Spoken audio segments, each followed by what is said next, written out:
Loving yourself is something many people struggle with, yet it's one of the most important skills you can develop.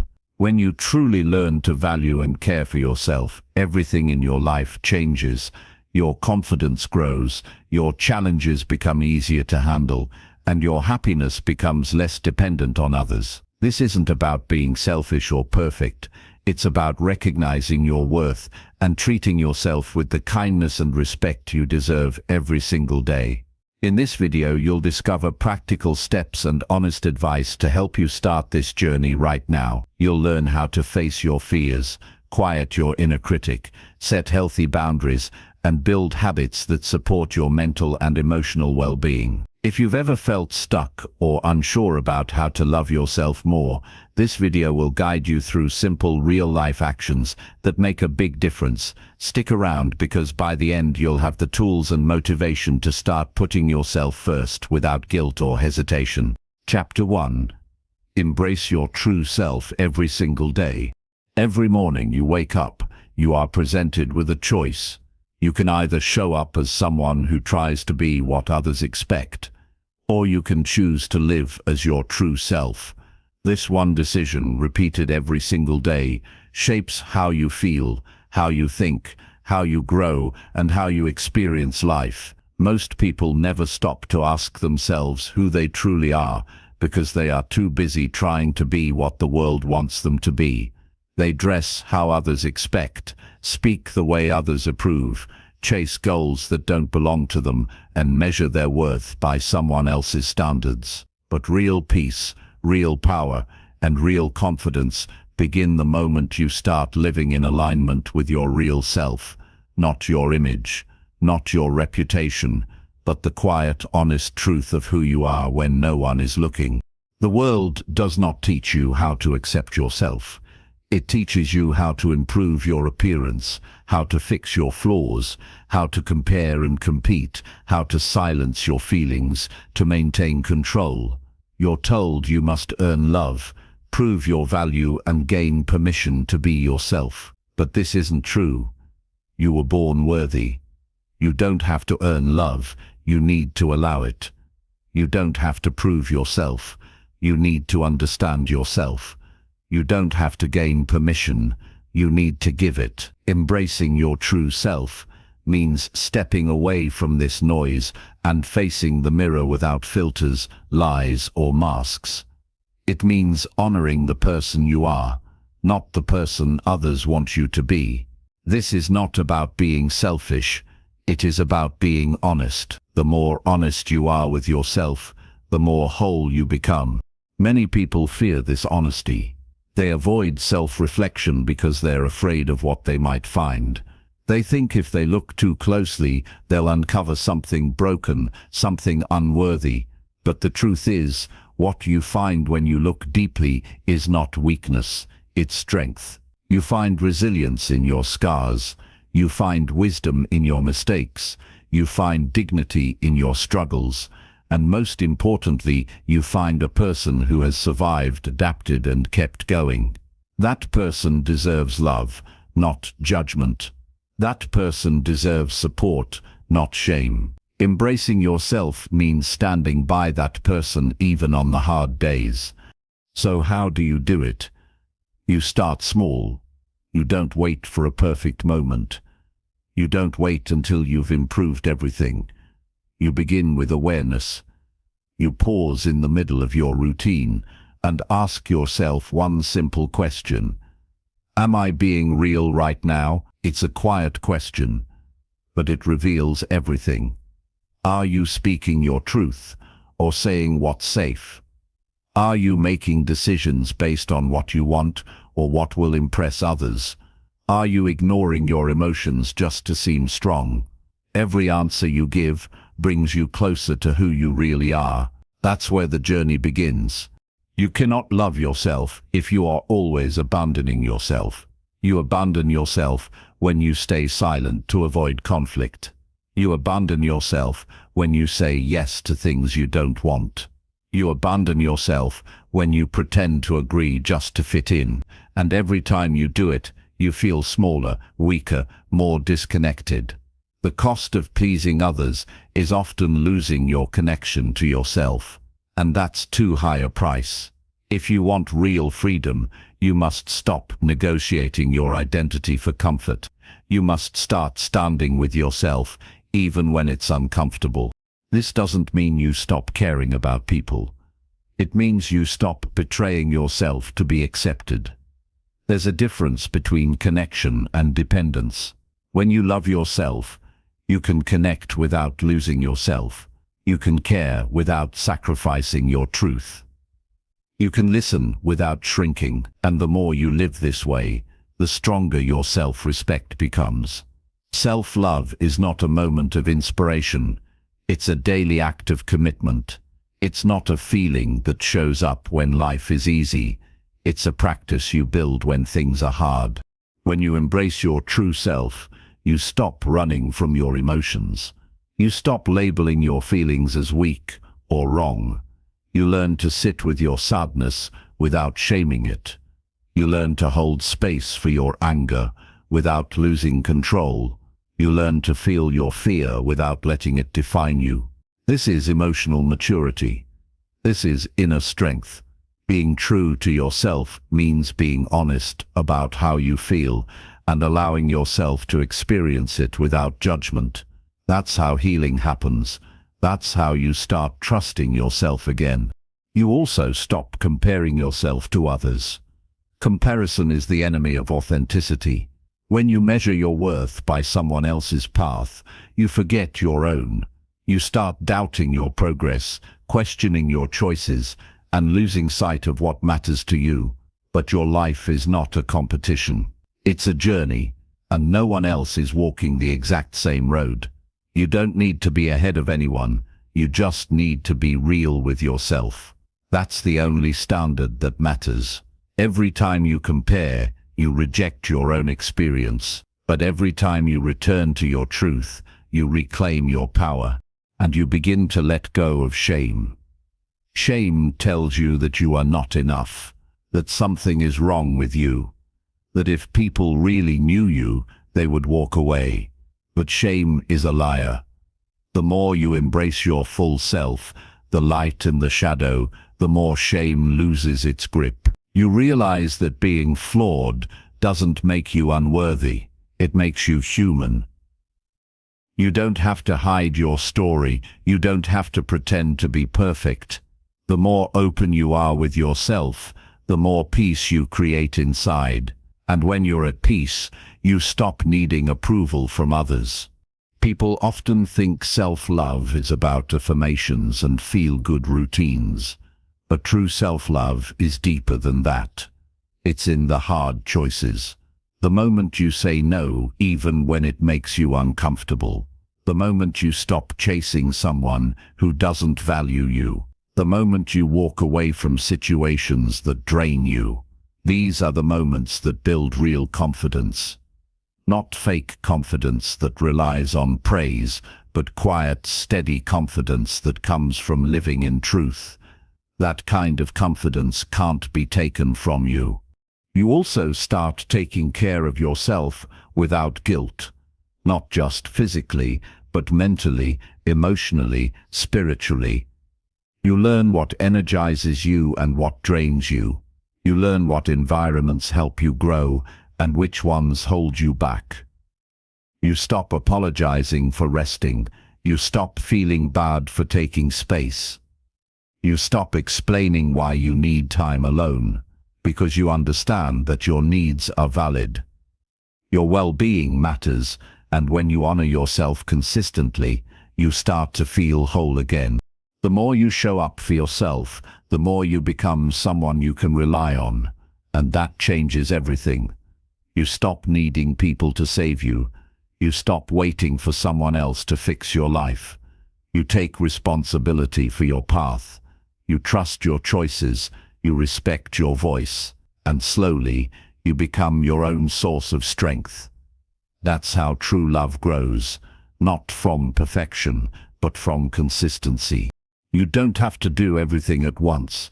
Just begin. Speak honestly even when it's hard. Take time for yourself without apology. Stand up for your values, even when others don't understand. Make choices that reflect your real desires, not your fears. Every small step builds a deeper relationship with yourself. And over time, those steps lead to a life that feels true, not just impressive. You may lose some people along the way. Not everyone will support your growth. Some people only accept you when you play small. When you change, they may try to guilt you back into your old role. But that's not your burden. You are not responsible for other people's comfort. You are responsible for your integrity. And the people who truly love you will celebrate your truth, even when it changes the dynamic. Real connection is built on honesty. If you can't be yourself in a relationship, you are not truly connected, and you start to feel different. Not in a loud or dramatic way, but in a quiet, powerful way. You walk taller, you speak with more clarity, you rest without guilt, you express without fear, you live without apology. Not because you think you're better, but because you finally understand your worth. You no longer look outside for validation because you've built it from within. That is the foundation of all real success, all real peace, and all real happiness. Every day is a new chance to return to your truth. Some days you will drift. Some days you will forget. That's okay. What matters is that you come back. That you keep choosing yourself over and over until it becomes natural. Until your life feels like home, not a performance. Until your actions align with your values. Until your words reflect your beliefs. Until your habits serve your healing. That's what it means to embrace your true self. And when you do, you don't just change how you feel, you change how you live. You are not here to be accepted by everyone. You are here to be honest with yourself. You are not here to impress others. You are here to fulfill your own potential. You are not here to fit into someone else's idea of success. You are here to create a life that reflects your truth. Embracing yourself is the beginning of everything. The beginning of strength. The beginning of peace. The beginning of deep, lasting love. Not just from others, but from the only person who is with you through it all. You. And every single day, you have the power to make that choice. Chapter 2. Challenge negative thoughts with positive, honest self-talk. Most people live their lives unaware of how often they speak against themselves in silence. It begins in early moments, before breakfast, before a word is spoken aloud. Those internal judgments rise quietly. They whisper things like, "You're not good enough, you messed up again," or "Why can't you just get it right?" These thoughts are often accepted as truth without being questioned, and over time, they shape how you see yourself, how you act, how much you try, and whether you believe you deserve happiness. The truth is, your mind listens closely to what you say inside, and the longer you let those thoughts go unchallenged, the more they turn into habits that weaken your ability to grow, to feel proud, or even to try again when life gets hard. You don't choose which thoughts arrive in your head, but you do choose what to believe and what to feed. Not every thought deserves your attention, and not every idea you have is accurate. Just because you think something doesn't make it real. A thought is a suggestion, not a sentence. Learning to challenge what your mind throws at you takes effort, but it is the foundation of lasting change. It allows you to take control of your inner world instead of being ruled by automatic self-criticism. It's not about pretending that you're happy or pretending everything is fine. It's about telling yourself the truth in a way that supports growth rather than blocks it. Negative thinking feeds on silence. The more you let it run without interruption, the stronger it becomes. You must interrupt it with something grounded, something calm, and something rooted in the present. Honest self-talk is not about forcing fake confidence. It's about giving yourself a realistic voice that helps you see clearly when doubt tries to take over. It's about offering yourself balance when the inner voice swings too far into fear, shame, or defeat. You don't have to be perfect at this. You just have to be willing to stop and answer back when a thought tries to pull you under. Most of the time, the mind repeats what it has been taught. If you were criticized often, you'll likely criticize yourself automatically. If you were ignored, you might believe your needs don't matter. If you were only praised when you achieved something, you may tie your worth to constant results. But this is not who you are. It's what you learned, and you can unlearn it.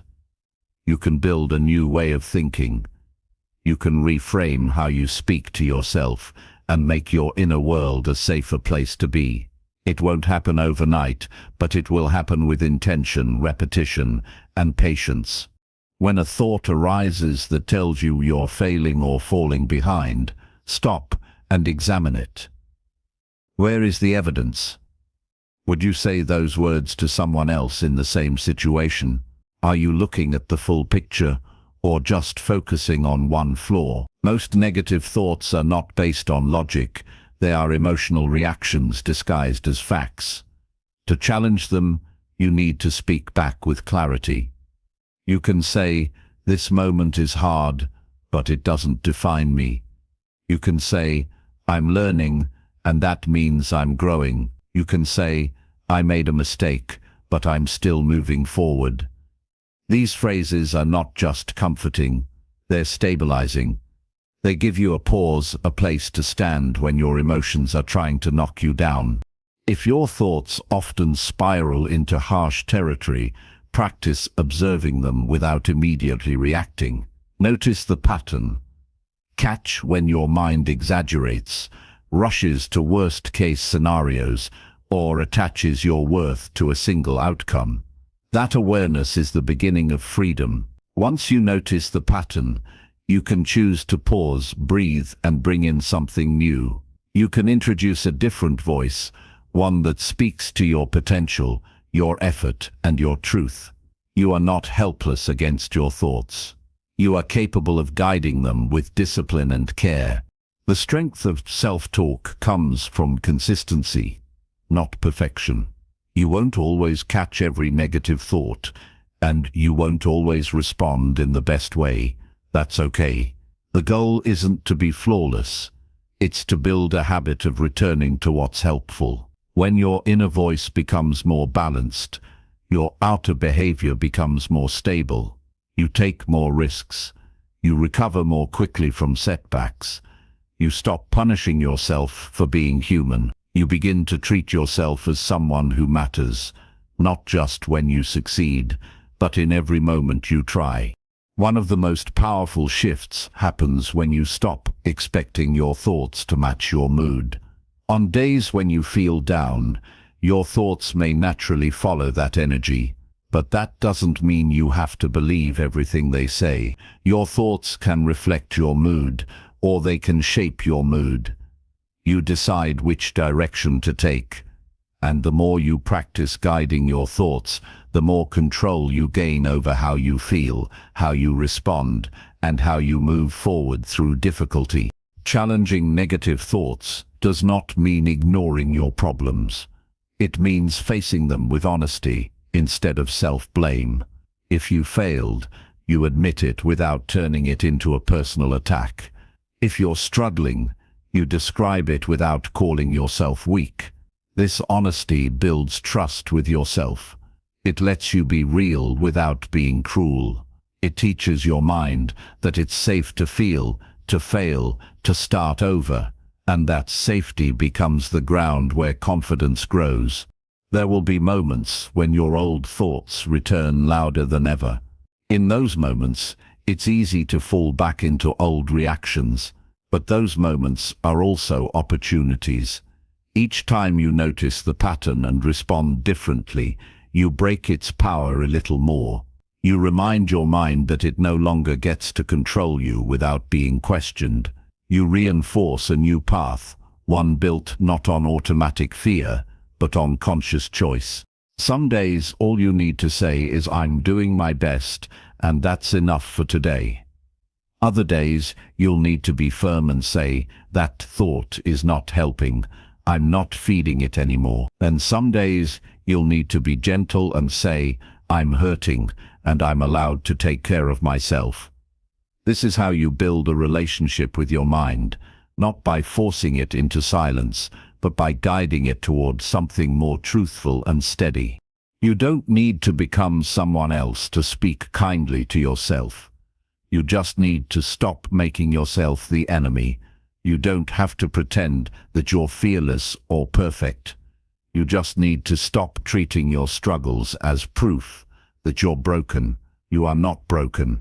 You are learning, and learning is hard. It takes time. It takes failure. It takes showing up on the days when nothing feels easy.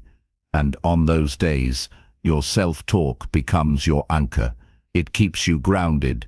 It reminds you who you are and what matters most. With every intentional word you speak inside, you are shaping your mindset. You are building emotional muscle. You are creating distance between who you are and the negative stories that no longer serve you.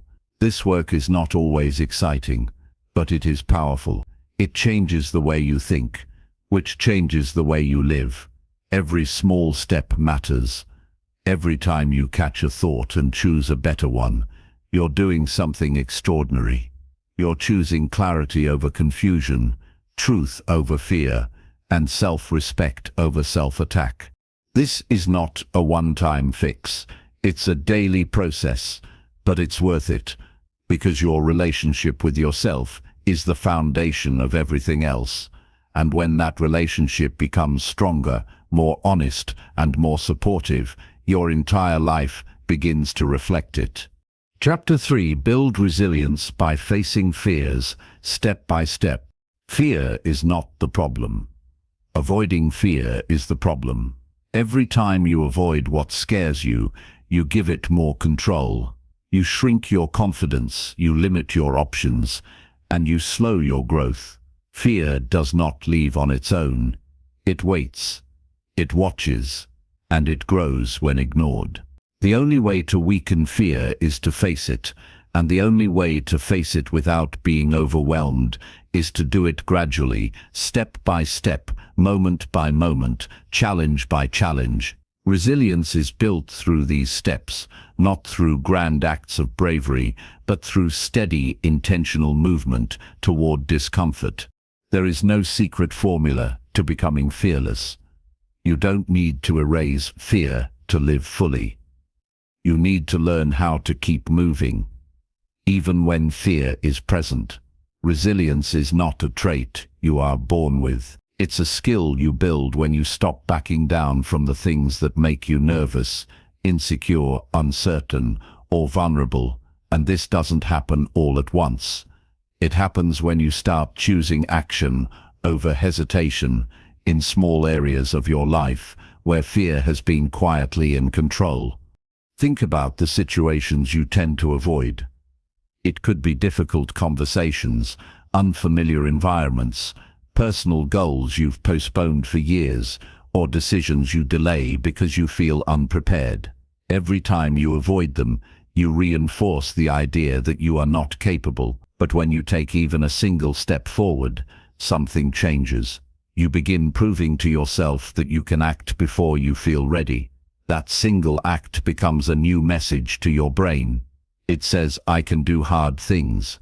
I can handle discomfort. I can grow. The key is to start small and stay consistent. You don't need to confront your biggest fear tomorrow. That would only trigger overwhelm and reinforce failure. But you can take a smaller version of that fear and face it in a way that feels manageable. You can speak up in a moment you'd normally stay silent. You can try something new without needing to be perfect. You can sit with uncertainty without rushing to escape it.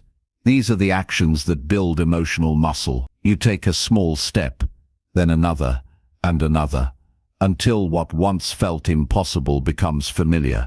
Every time you take a step into something difficult, You teach your nervous system that you are safe. This is important. Fear often tricks your body into reacting as if you are in danger, even when you are simply uncomfortable. When you take calm, steady action in the face of fear, your brain starts to update its response. It learns that discomfort is not the same as danger. That distinction is where courage begins to form, not as a lack of fear, but as a new understanding of it. Resilience is also built by changing how you talk to yourself during these moments. When you feel fear rising, your self-talk matters more than ever. If your inner voice says, "You're going to fail," you will hesitate. If it says, "This is too hard for you," you'll retreat. But if it says, "You've handled hard things before," or "This is just one step, not forever," you gain momentum. The words you use in the moment shape how far you go. You don't need loud confidence, you just need steady support from within.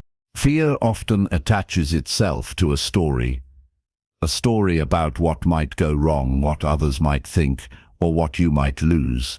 Most of these stories are exaggerations. They are worst-case scenarios written in panic. One of the best ways to break fear is to ask yourself, what is the actual risk here, and can I handle the outcome if it doesn't go well? Usually the real answer is yes. You might be uncomfortable, but you won't be destroyed. You might feel awkward, but you'll recover. When you face that truth, fear begins to loosen its grip. You also need to be honest about how fear disguises itself. Sometimes it looks like perfectionism, where you wait until conditions are ideal before taking action. Sometimes it looks like procrastination, where you distract yourself with easier tasks. Sometimes it looks like overthinking, where you stay stuck in preparation and never begin. Recognizing these patterns allows you to interrupt them. It allows you to stop waiting for the fear to go away and start acting despite it. There's a kind of confidence that only comes from doing the thing you thought you couldn't do. It doesn't come from imagining it or talking about it. It comes from taking the step and seeing for yourself that you are capable. That kind of proof changes something deep inside. It becomes a foundation that can't be shaken easily. Because once you've seen your own strength, it becomes harder to believe the voice that tells you you're not enough. Resilience is also about recovery. Not every step forward will go smoothly. Sometimes you'll fall. Sometimes you'll hesitate. Sometimes you'll backtrack. That's not failure. That's part of the process. What matters most is how you respond afterward. Do you judge yourself, or do you regroup? Do you shut down, or do you reflect and try again? Resilience grows in the way you treat yourself after the fall. It's not about how fast you bounce back. It's about not giving up on yourself in the middle of the mess. The truth is, you don't build strength by avoiding fear. You build it by walking through it with clarity and courage. Not to prove something to the world, but to prove to yourself that you're not fragile, not weak, and not limited to the past. Each time you show up for yourself when it's hard, you become more grounded. You become someone you trust. And that trust turns into power, power that no one can take from you. There is no perfect timeline for this process. Some fears will take days to overcome. Others may take years. That's okay. The point is to keep moving, to keep facing the edge of what feels safe and stepping beyond it, even just a little, even if your hands shake, even if your voice cracks, because the goal is not to feel ready. The goal is to act anyway. You don't have to feel fearless to be brave. You just have to move forward with your eyes open and your heart steady. The more you face fear, step by step, the more life begins to open up. You say yes to opportunities that once seemed out of reach. You speak your mind when it matters. You stand your ground in difficult moments. You take on challenges not because they're easy, but because you've stopped letting fear make your decisions. And that shift changes everything. It changes how you feel in your own body. It changes how you relate to others. It changes how much of your potential you allow yourself to explore. You deserve to live a life that is not ruled by hesitation. You deserve to make choices from strength, not avoidance. And that kind of life doesn't begin with one big leap. It begins with one small act of courage repeated over and over, until fear becomes just another part of the journey, not the one steering it. This is how you build resilience. This is how you take your power back. And this is how you begin to trust yourself in ways that no fear can ever undo. Chapter 4. Prioritize your needs without guilt or hesitation. There comes a time in life when you have to stop waiting for permission to take care of yourself. You've spent years considering other people's needs, juggling responsibilities, and putting yourself last. You've learned to be strong for everyone else, while quietly neglecting your own voice. But strength isn't about self-sacrifice without limits.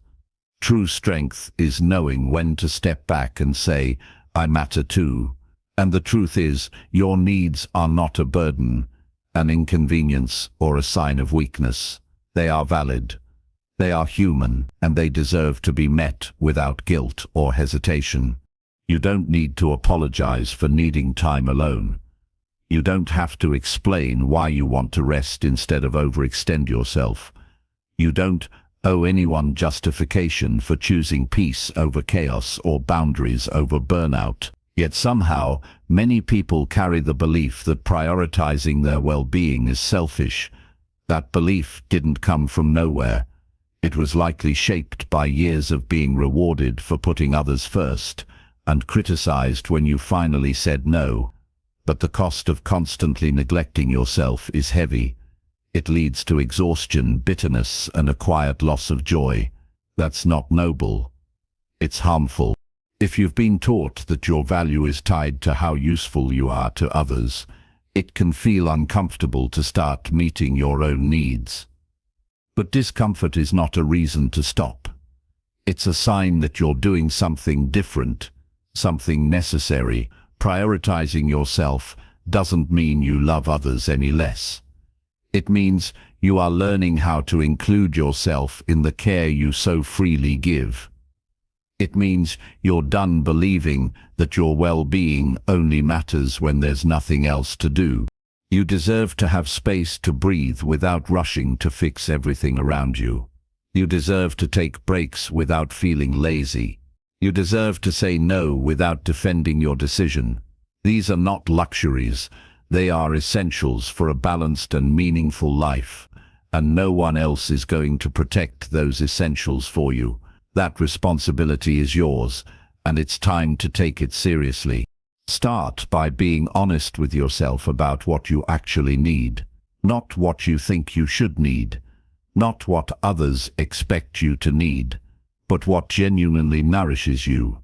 Maybe it's solitude, maybe it's support, maybe it's more structure or more freedom, maybe it's fewer commitments or deeper connections. Whatever it is, give yourself permission to name it. Because if you can't name it, you can't protect it.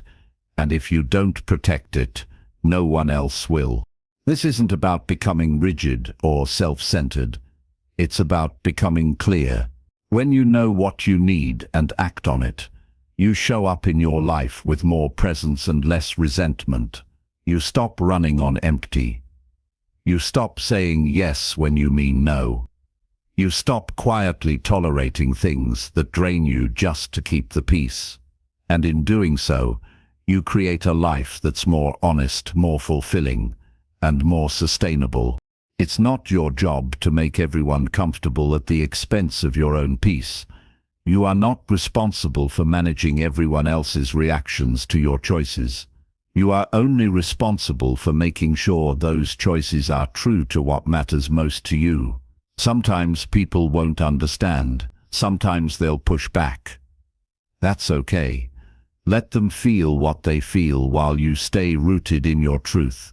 Your needs don't require approval, they require attention. You might notice guilt rising up when you start putting yourself first. That guilt is a conditioned response, not a moral compass. It's a sign that you were taught to ignore yourself, not a sign that you're doing something wrong. When guilt shows up, don't run from it. Recognize it, talk to it, tell yourself, I am allowed to care for myself. I am not wrong for needing rest, peace, or space. Then act anyway. The more you practice this, the quieter the guilt becomes. It's not about getting rid of guilt overnight. It's about not letting it dictate your decisions. Prioritizing yourself also means being clear about your boundaries. If something doesn't align with your values or drains your energy, it's okay to decline. You don't need to over-explain. A simple, respectful no is enough. Boundaries are not walls. They are doors that help you decide what enters your life and what stays out.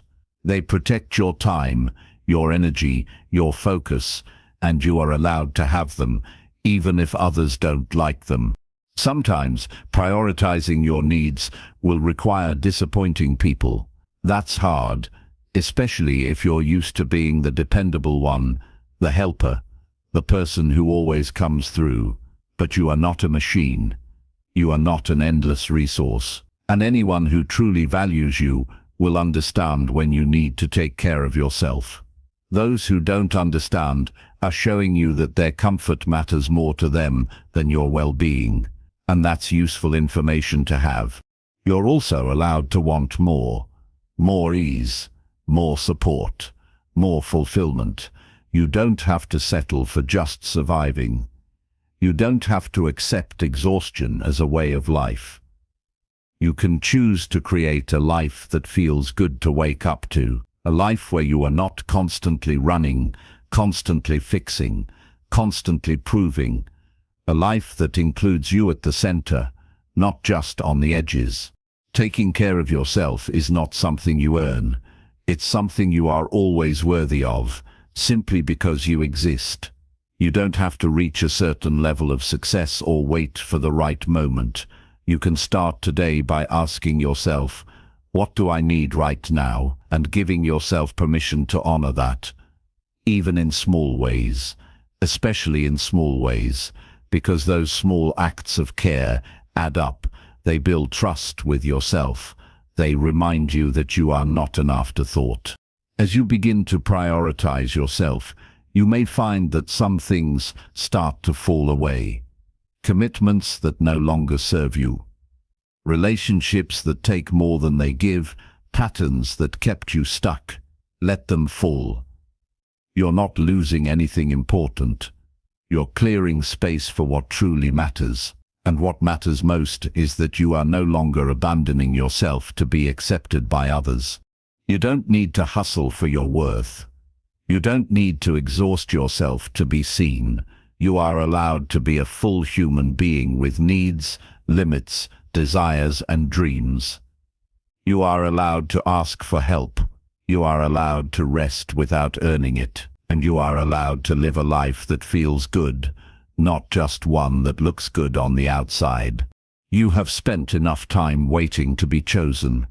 Now it's time to choose yourself, to protect your peace, to honor your needs, to stop feeling guilty for doing what keeps you whole.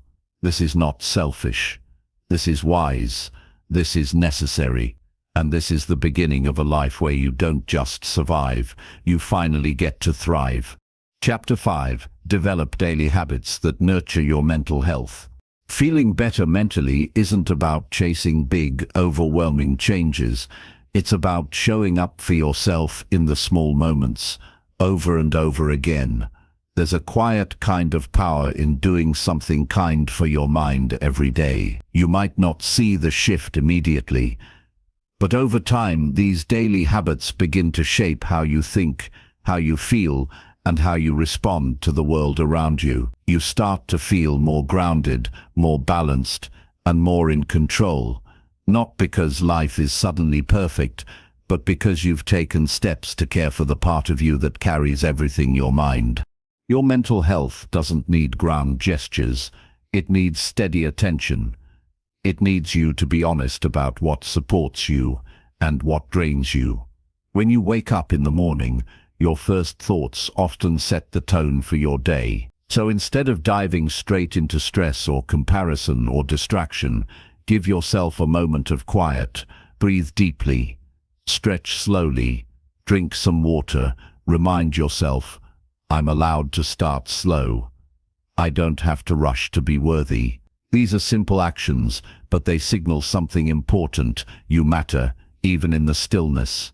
Throughout the day, mental wellness is shaped by what you consume. Not just in food, but in thoughts, conversations, and information. Pay attention to how you feel after watching certain videos, reading certain posts, or talking to certain people. If something leaves you anxious, tense, or self-critical, that's a signal to create distance.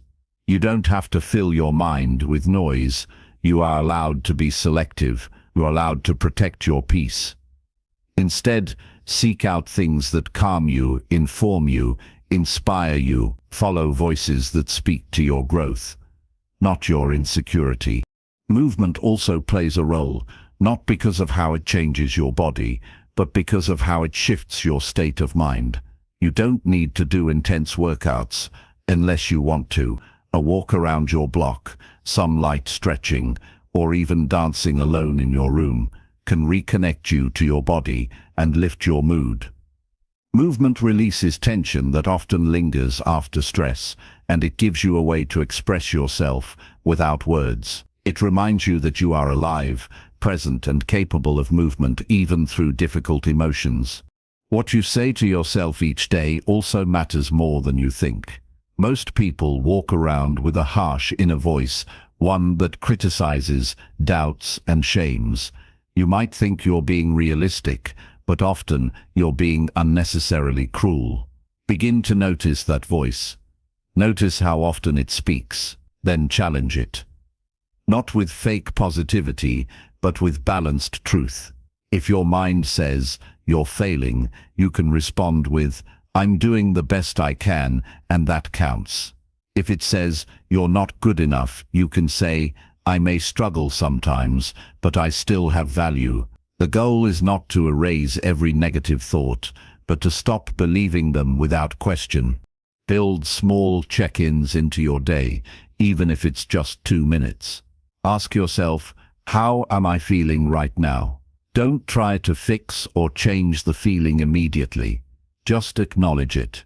Let yourself be honest. If you're overwhelmed, say it.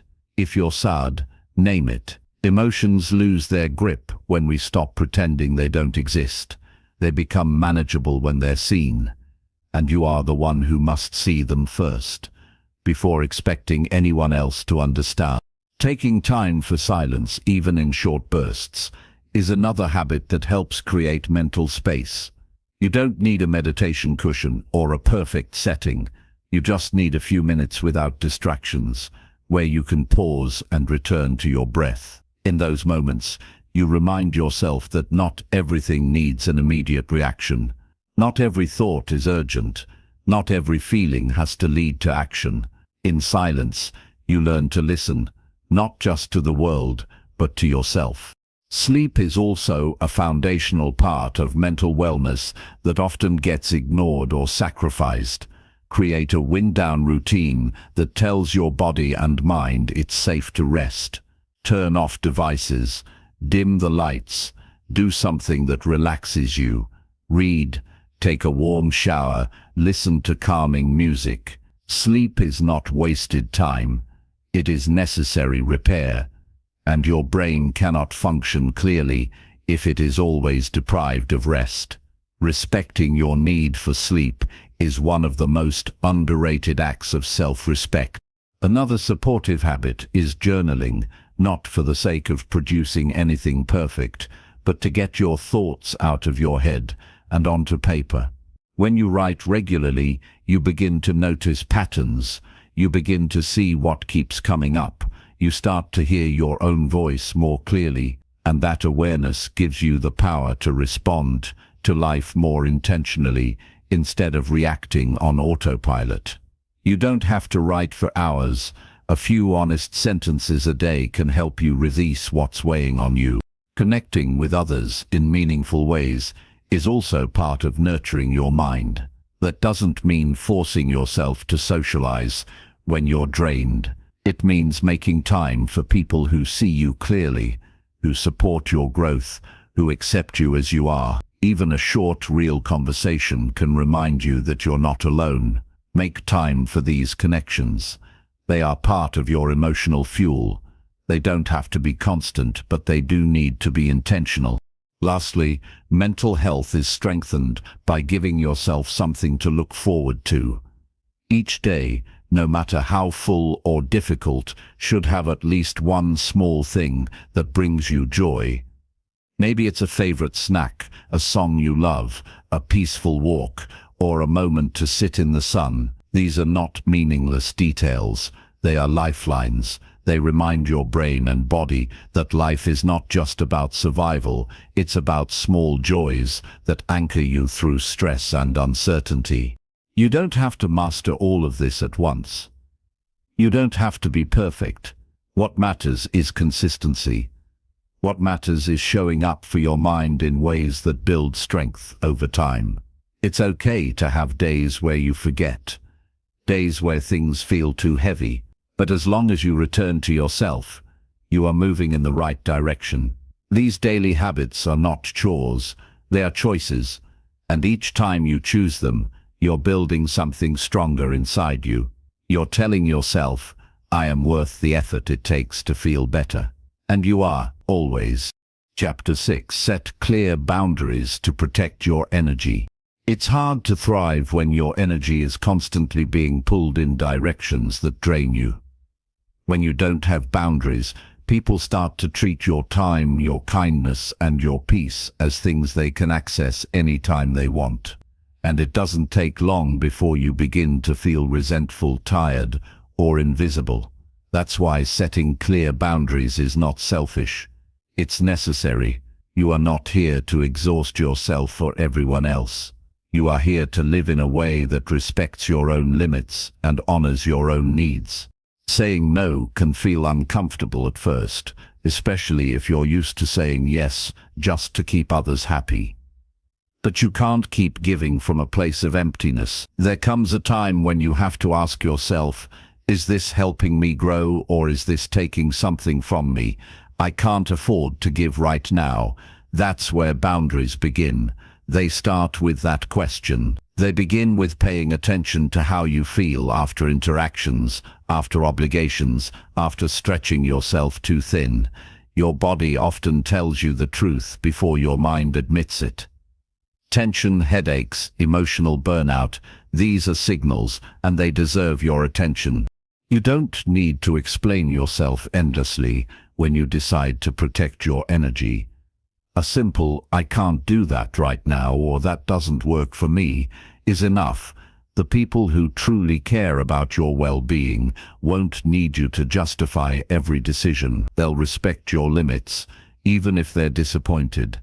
And if someone consistently pushes against your boundaries, it's worth asking what they really want from you, connection or control.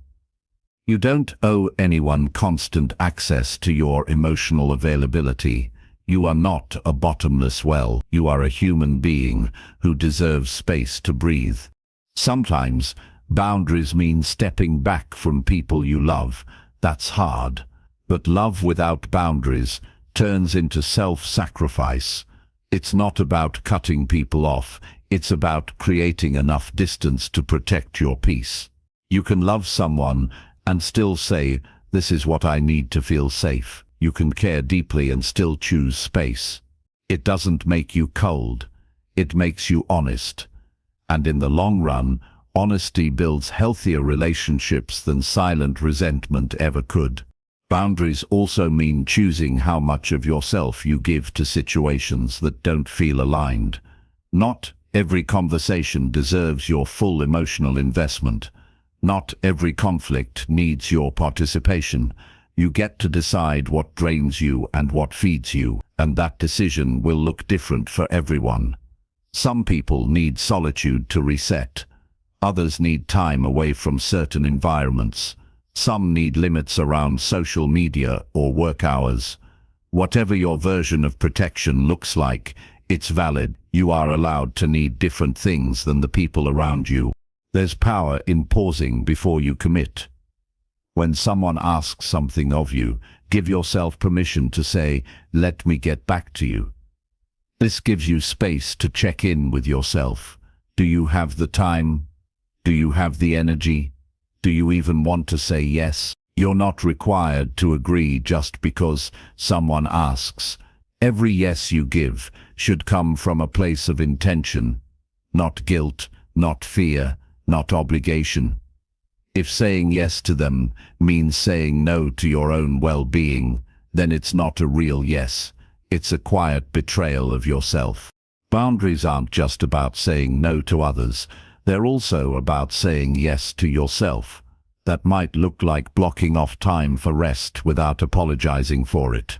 It might mean ending a call when the conversation turns toxic, or refusing to carry someone else's emotional burden just because they expect you to. Every time you set a limit, you are reinforcing the belief that your energy matters, that your presence is not to be taken for granted, that your mind and heart deserve peace. There will be people who don't understand your new limits. Some might feel rejected, others might get upset. That's okay. Their reaction is not your responsibility. Your job is not to manage their emotions. It's to honor your own. You're not here to keep everyone comfortable at the cost of your own discomfort. You're here to live with clarity, with peace, and with purpose. And that means making choices that sometimes disappoint others in order to protect yourself. Even in work or family dynamics, you are allowed to set boundaries. You can communicate your limits with firmness and kindness. "I'm not available outside these hours. I don't want to discuss this topic anymore. Please don't raise your voice when speaking to me." These are not confrontational statements. They are direct and respectful. They give others a chance to adjust, but they also create a clear standard. Without that clarity, people will continue to assume that your time and energy are always available. You have to teach others how to treat you by showing them what you accept and what you don't. The more you practice, the easier it becomes. Boundaries become second nature. You stop feeling guilty for choosing yourself. You stop over-explaining. You stop shrinking to fit into spaces that don't respect you. You begin to take up your rightful place in your own life. And from that place, you begin to relate to others more honestly. You stop pretending to be okay when you're not. You stop agreeing to things that leave you depleted. You show up as your whole self, someone who respects others, yes, but who also demands the same in return. You are not responsible for fixing everyone. You are not required to absorb every problem. It is not your duty to be the emotional anchor for everyone around you. You can offer support without abandoning yourself. You can be kind without being used. You can care deeply without sacrificing your peace. That balance takes practice, but once you learn it, you begin to feel lighter. You start to breathe deeper. You start to feel like yourself again. Remember, your energy is a limited resource. You don't get more of it by running on empty. You protect your energy by choosing where it goes. You protect it by saying no, by walking away when needed, by listening to your own needs first. That is not weakness. It is strength. That is not selfishness. It is survival. And the more you protect your energy, the more of it you'll have to share with the people and projects that truly matter. That is how you live fully, by giving from a place of fullness, not exhaustion. That is how you honor yourself, and you deserve nothing less. Chapter 7. Practice gratitude to increase your self-appreciation. There's a quiet power in gratitude that most people overlook. It's not about pretending everything is perfect or ignoring the hard parts of life. It's about choosing to look at yourself and your life through a softer, more honest lens. When you start practicing gratitude deliberately, something in you begins to shift. You stop focusing only on what's missing, what's wrong, or what hasn't happened yet. Instead, you start recognizing what's working, what's improving, and what already exists within you. And when you do that consistently, it deepens your self-respect and renews your sense of worth. Gratitude allows you to see yourself as more than your flaws. It helps you focus on your growth, your resilience, your effort, even when the outcomes haven't turned out exactly the way you hoped. You begin to appreciate how far you've come instead of constantly measuring how far you still have to go. That shift changes everything. It helps you move from self-criticism to self-recognition, from comparison to acceptance, from doubt to acknowledgement. And when that becomes a daily practice, your relationship with yourself becomes more supportive, more grounded, and more compassionate. It's easy to forget your own progress when your focus is always on the next goal, the next challenge, or the next thing you need to improve. Gratitude makes you pause long enough to notice what's already good. And that's essential, because without appreciation, you end up living like you're always behind, always inadequate, always catching up to someone else's version of success. But when you practice gratitude, you start feeling more whole in the present moment. You stop rushing to prove your worth, and you start realizing that it's already there. Every day gives you a chance to notice something small but meaningful. Maybe you handled a difficult moment with more calm than usual. Maybe you showed up for yourself in a way you didn't last year. Maybe you rested without guilt. These may not seem like big victories, but they are. Acknowledging them reminds you that growth is happening. You are learning, healing, changing, even if it's not loud or obvious. Gratitude trains your mind to notice those moments and hold on to them. And those moments build your self-worth from the inside out. Self-appreciation doesn't come from waiting for someone else to notice your value. It comes from noticing it yourself, from recognizing your efforts, even when no one is watching, from thanking yourself for not giving up, from honoring the version of you that kept going, even when things were uncertain. Gratitude for your own courage, your patience, your discipline. It rewires the way you speak to yourself. You stop being your own critic and start becoming your own ally. Sometimes we think gratitude is only for the good days, but it's especially important on the hard ones. When things feel overwhelming or disappointing, that's when gratitude becomes a form of self-rescue. You might not be able to change everything in that moment, but you can still anchor yourself in something real. Your breath, your strength, the fact that you're still trying, that quiet acknowledgement helps you find perspective. It reminds you that even in difficulty, there is still something solid within you. And that belief builds self-trust, even when the outside world feels uncertain. Gratitude doesn't mean ignoring pain or pretending you're okay when you're not. It means choosing to see the whole picture, not just the hard parts. You can be struggling and still be grateful for your support system. You can be grieving and still appreciate the moments of peace. You can feel lost and still recognize the parts of yourself that are steady. This is what makes gratitude powerful. It holds space for complexity. It teaches you that you're allowed to feel more than one thing at once, and in that space, your self-awareness deepens, your emotional strength grows. You begin to trust your ability to handle life, even when it's messy. The more you practice gratitude, the more your self-perception changes.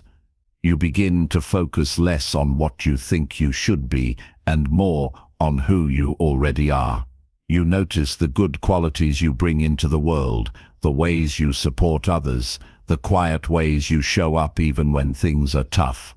And when you appreciate those parts of yourself, your confidence grows, not because someone told you to be confident, but because you're finally seeing what's been there all along.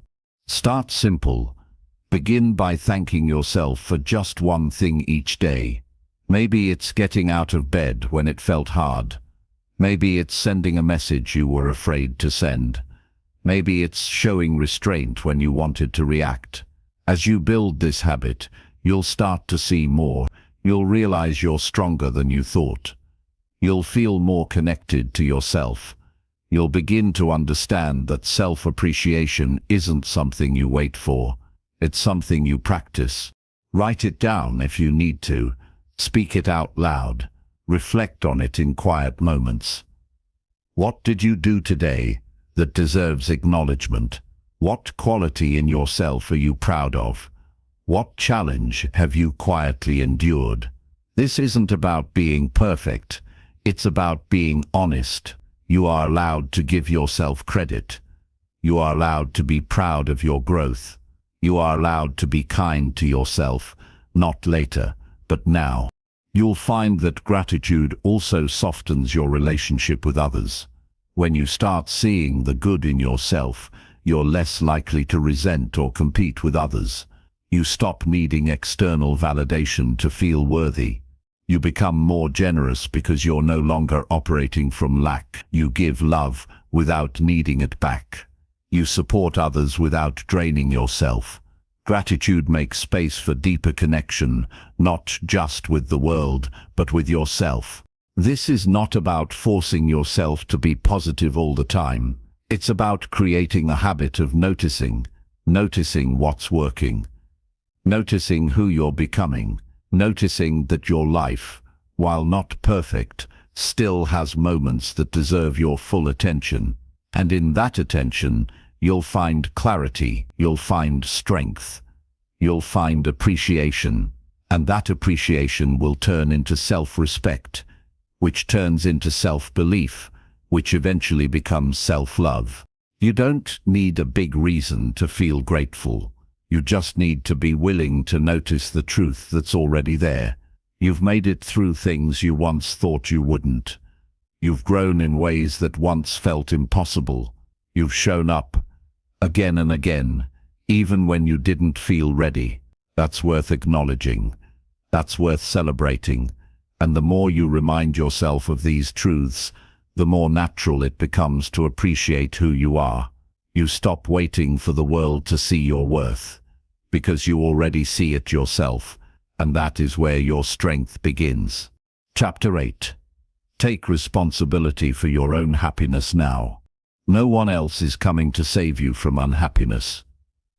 That truth might sound harsh at first, but it's also deeply freeing.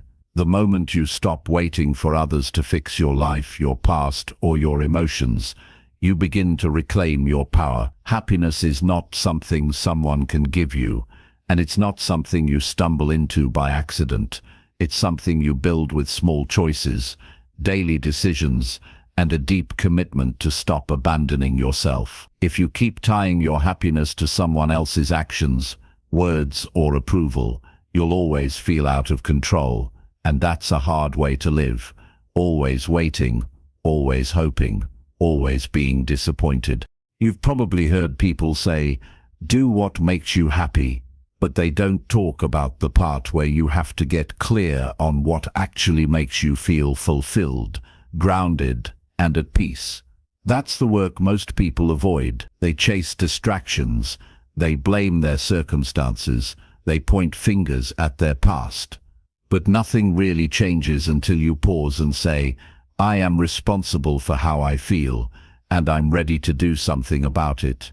That shift isn't just mature, it's transformational. You begin to understand that happiness doesn't come from what you have, it comes from what you allow yourself to believe, say, do, and feel. It's tempting to think life owes you something.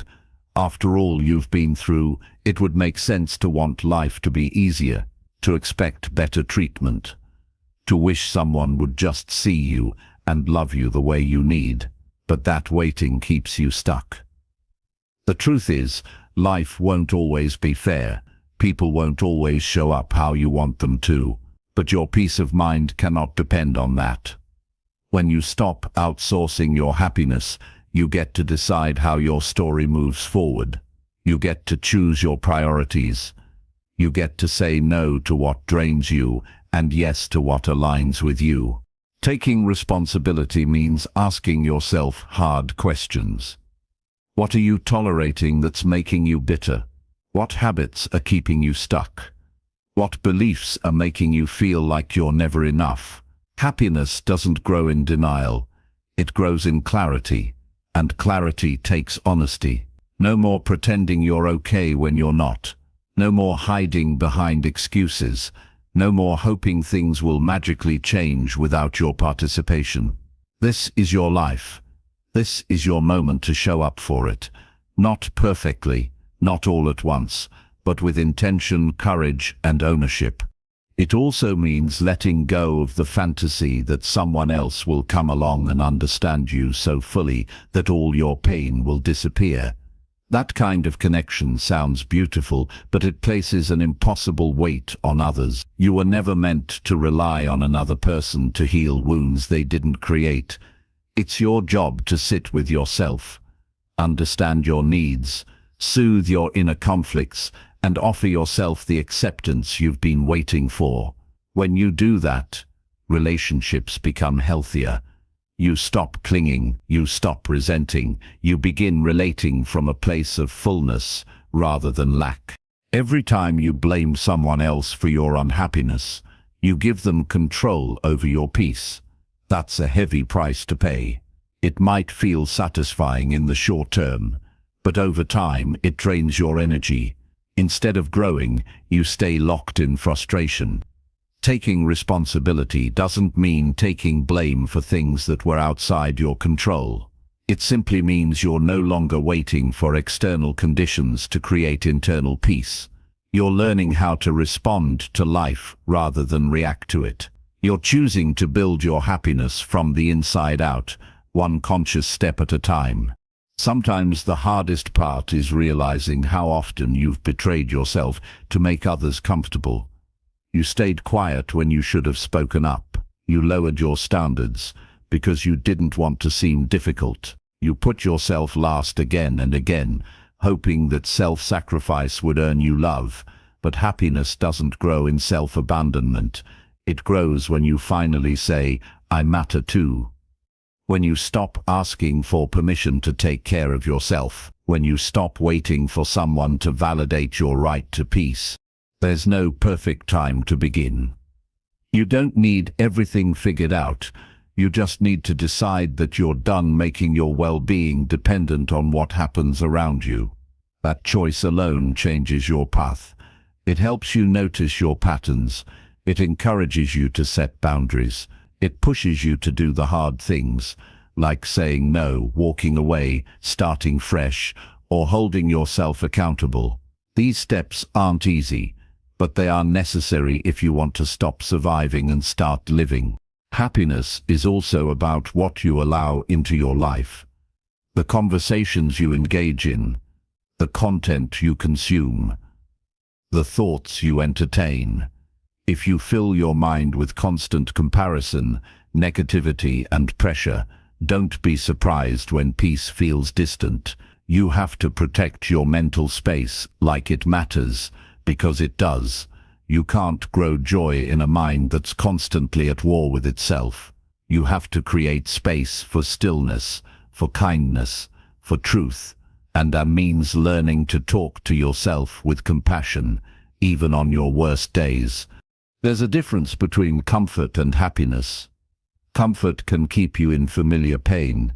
It can trap you in habits that feel safe, but slowly destroy your spirit. True happiness often requires discomfort at first, the discomfort of change, of boundaries, of self-reflection, but that discomfort leads to real freedom. The kind of freedom where you wake up and no longer feel like your life belongs to everyone else. You begin to live on your own terms. You begin to trust your instincts. You stop performing for approval and start living for peace. When you choose to take responsibility for your happiness, you stop wasting time. You stop waiting for perfect circumstances. You stop explaining yourself to people who refuse to understand. You stop holding on to what you've outgrown. You begin to release the guilt of choosing yourself.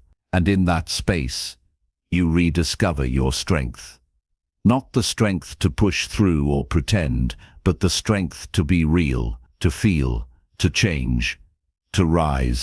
This is your reminder. You are not powerless. You are not broken. You are not too late. You have more control than you think. You don't need to ask anyone for permission to be okay. You just need to begin. Today. Now. Not when things are easier. Not when everything feels certain. But exactly as you are, with everything you've got. Take one step, then another. Own your choices. Own your growth. Own your peace. That's how happiness is built, slowly, honestly, and entirely by you. Chapter 9. Cultivate forgiveness toward yourself and past mistakes. You cannot keep punishing yourself for the things you didn't know back then. You were doing the best you could with the understanding, the tools, and the awareness you had at that time. Looking back with regret may feel like you're holding yourself accountable, but there's a difference between accountability and self-punishment. Real growth doesn't come from endlessly criticizing yourself. It comes from being honest about your mistakes, learning what you needed to learn, and then allowing yourself to move forward without dragging the weight of guilt everywhere you go. Forgiveness isn't about pretending nothing happened. It's about acknowledging what happened without using it as a weapon against yourself every day. Some wounds you carry weren't even created by others. They were built by your own repeated thoughts, reminders of moments where you felt you failed, fell short, or didn't measure up. And over time, those thoughts became internal stories, stories that say you're not worthy, not capable, not good enough. But none of those stories are facts. They're conclusions your mind drew when you were hurting and confused. You can't heal if you keep repeating those stories like they're your identity. If you spoke to a child the way you speak to yourself when you reflect on your past, would they feel safe? Would they feel loved? Chances are they'd feel scared, ashamed, and broken. That same inner child still lives in you. They still feel what you say. They still carry the sting of the words you use against yourself. The path to healing isn't paved with perfection. It's built on patience, and forgiveness is a form of patience, a deep, quiet decision to stop picking at the same emotional scabs. You might think that holding on to your mistakes will make you more responsible, that if you keep them fresh in your mind, you'll never mess up like that again. But that's fear disguised as control. You don't need to live in fear to grow. You need awareness. And awareness comes when you can look at your past with compassion, not condemnation. It takes strength to say, I did things I'm not proud of, but I'm not going to let those things define who I am now. That's not denial. That's evolution. The truth is, you will make more mistakes in life, and some of them might hurt others. Some might hurt you, but if you never give yourself room to be human, you'll live in a constant state of emotional paralysis. You won't trust yourself to make decisions. You won't take healthy risks. You'll shrink your life out of fear of repeating the past. That's not freedom. That's survival. Forgiveness opens the door to freedom. It allows you to breathe again, to feel again, to try again, without the voice of shame shouting over your every step. Think about the people you've forgiven in your life. Why did you let them go? Why did you decide their actions no longer needed to sit in the front row of your heart? Maybe it was love. Maybe it was exhaustion. Maybe it was time. Whatever it was, you knew deep down that continuing to carry resentment was too heavy. The same is true for your relationship with yourself.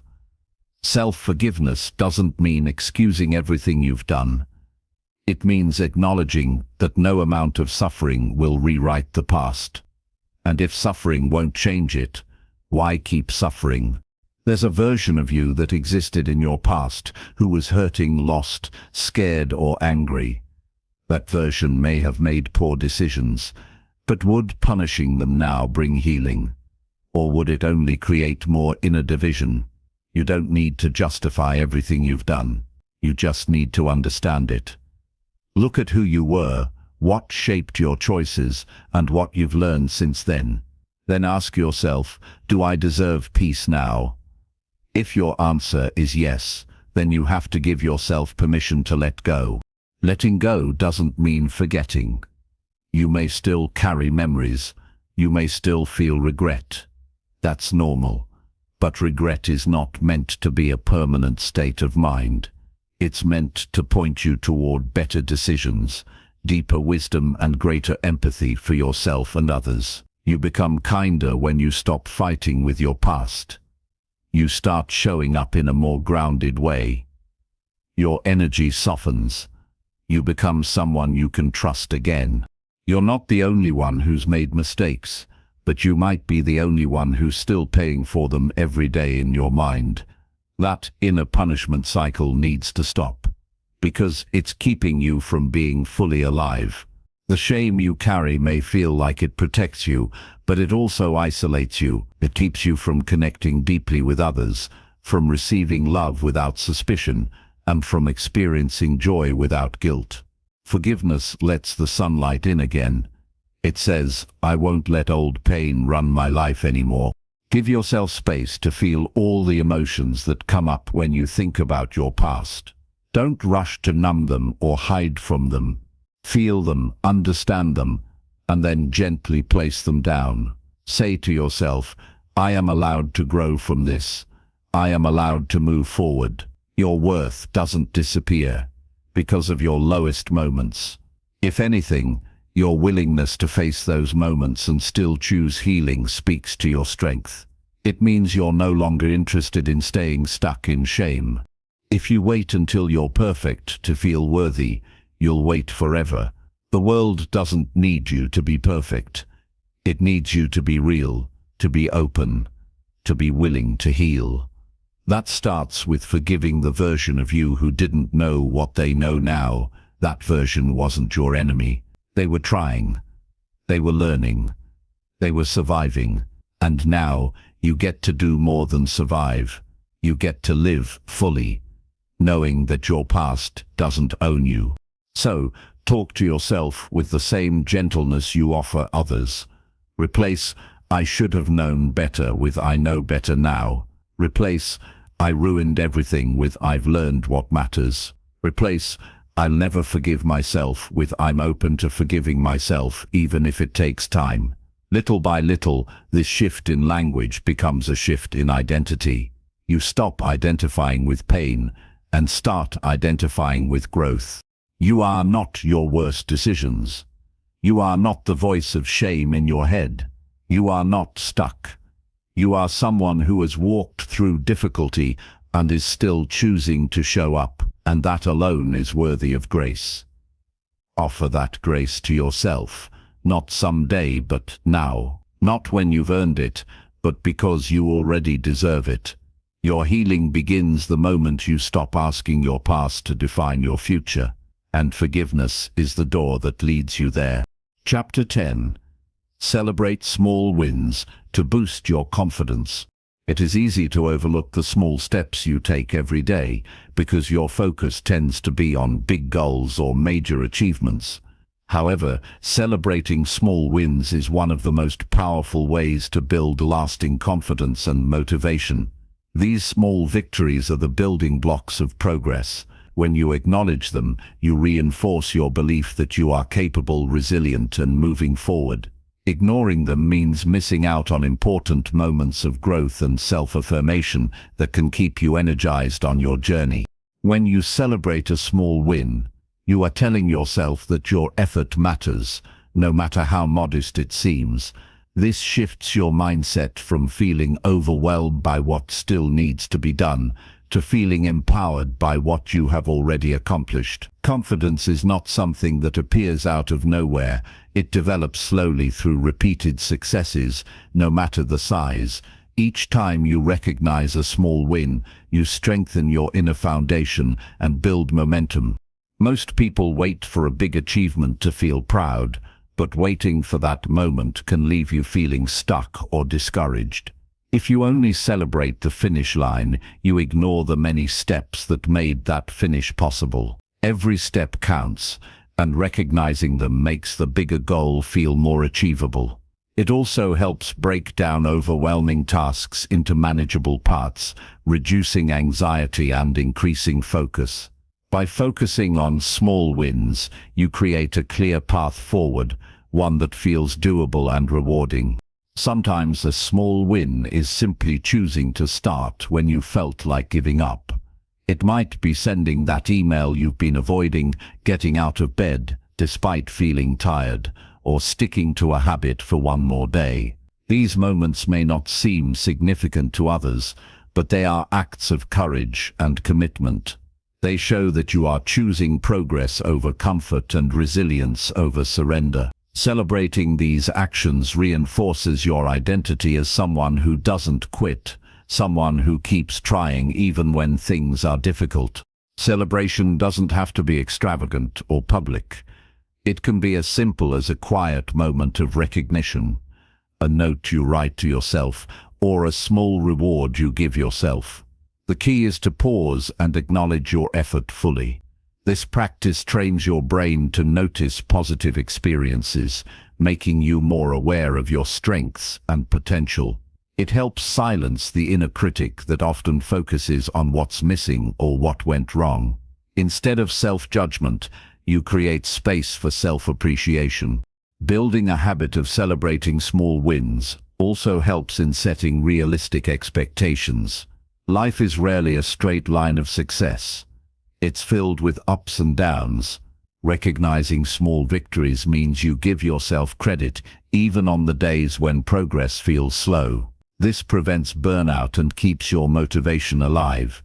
When you celebrate consistently, you create a positive feedback loop where achievement leads to confidence and confidence leads to more achievement. It's important to define what counts as a small win for you personally. Your wins don't have to look like someone else's. They might be finishing a difficult conversation, resisting a negative thought, or making a healthy meal instead of fast food. When you clarify what success means in your own context, you avoid comparisons that can kill confidence. You start valuing your unique journey and the specific challenges you face. Celebrating small wins also strengthens your relationship with yourself. It teaches you to be your own cheerleader rather than your harshest critic. When you regularly recognize your effort, you communicate that your progress matters and that your feelings of accomplishment are valid. This nurtures self-respect and deepens your self-trust. You begin to believe that you are worthy of celebration simply for showing up and doing your best. In the process of celebrating small wins, it's helpful to keep a journal or record of these moments. Writing down your achievements, no matter how minor, makes them tangible. It allows you to look back on your journey and see concrete evidence of your growth. This can be especially encouraging during times of doubt or struggle, when it's easy to forget how far you've come. Reviewing your list of wins can reignite your motivation and remind you that progress is real and ongoing. Sharing your small wins with trusted friends or mentors can also boost your confidence. When you tell someone about a victory, you receive external validation that reinforces your internal recognition. Positive feedback from others can inspire you to keep moving forward. However, it's important that this sharing comes from a genuine place of celebration rather than seeking approval. Your sense of accomplishment should primarily come from within. Remember that confidence is a muscle that grows stronger with use. By regularly celebrating small wins, you exercise that muscle. Each win becomes a proof point that you are capable and competent. This gradual accumulation of confidence helps you face bigger challenges with greater courage.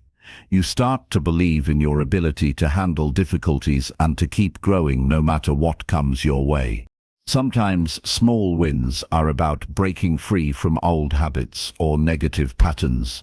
Each time you choose differently, each time you refuse to stay stuck in a limiting belief, you create a small victory worth acknowledging. Over time, these tiny changes add up and reshape how you see yourself and your potential. The act of celebration signals to your brain that change is possible and that you are the author of your own story. Celebrating small wins also teaches you to enjoy the journey, not just the destination. When your focus shifts from an uncertain future to the present moment, you experience more satisfaction and peace. You learn to appreciate the process of growth and to find joy in the effort itself. This mindset reduces frustration and impatience, allowing you to keep moving forward without getting discouraged. Confidence built through celebrating small wins creates a foundation for resilience. When setbacks happen, and they will, you have a reservoir of positive experiences to draw from. You remember times you succeeded, even in small ways, and you trust that you can do it again. This belief helps you bounce back faster and face difficulties with steadiness rather than defeat. You deserve to celebrate every step that brings you closer to your goals and your best self. Each small win is a reminder that you are making progress and that your efforts are not in vain. When you make this practice a daily habit, you transform your mindset from one of scarcity and self-doubt to one of abundance and self-confidence. This transformation changes how you approach life, making you stronger, more hopeful, and more alive. No matter where you are on your journey, start today by noticing one small thing you've done well. Give yourself credit. Feel the satisfaction of your accomplishment. Let it fuel you to keep going. Over time, these moments will add up to a powerful story of growth and success. And that story begins with your choice to celebrate the small wins that others often overlook. Chapter 11. Invest time in activities that bring you joy. Life often pulls you in many directions, leaving little time for what truly makes your heart feel alive. Yet investing time in activities that bring genuine joy is essential for a balanced and fulfilling existence. When you prioritize what lights you up, you recharge your spirit and create an inner reserve of happiness that sustains you through challenges. This is not about fleeting pleasures or distractions, but about engaging deeply with things that resonate with your core values and passions. Joy is a signal from your soul reminding you of what matters most, and responding to it is an act of self-respect and self-love. Many people believe joy is a luxury reserved for after everything else is done, but this mindset often leads to burnout and disconnection. When you put your needs and happiness last, life becomes a checklist of obligations rather than a rich experience. By intentionally carving out time for joyful activities, you reclaim control over your emotional well-being. This investment creates a ripple effect, improving your mental health, boosting creativity, and enhancing your relationships. Joy isn't just a reward, it's a vital part of the human experience that fuels your growth and resilience. It's important to recognize what truly brings you joy, not what others expect or what you think you should enjoy. This requires self-exploration and honesty. Reflect on moments when you felt most alive, engaged, and peaceful. Maybe it's spending time in nature, creating art, playing music, cooking, reading, or simply being with loved ones. Joyful activities vary widely from person to person, so avoid comparing your sources of happiness with others. Your joy is uniquely yours, and honoring that uniqueness is a powerful step towards self-acceptance. Sometimes, Rediscovering joy means trying new things or revisiting forgotten interests. Life's demands can bury your passions under responsibilities and doubts. Giving yourself permission to explore without pressure allows you to reconnect with what makes you smile. Approach these moments with curiosity rather than judgment. Notice how your body and mind respond. Does your heart feel lighter? Does your energy rise? These sensations are clues pointing you toward meaningful engagement. Over time, you can build a personal toolkit of activities that reliably boost your well-being. Creating space for joy often means setting boundaries around your time and energy. Saying no to commitments that drain you is essential for protecting the time needed to nourish yourself. You deserve to prioritize activities that replenish your spirit without guilt or hesitation. When you consistently invest in joy, you communicate to yourself that your happiness matters. This reinforces self-worth and encourages you to maintain balance even during busy or stressful periods. Boundaries around joy are acts of kindness toward your future self. Engaging in joyful activities also strengthens your connection to the present moment.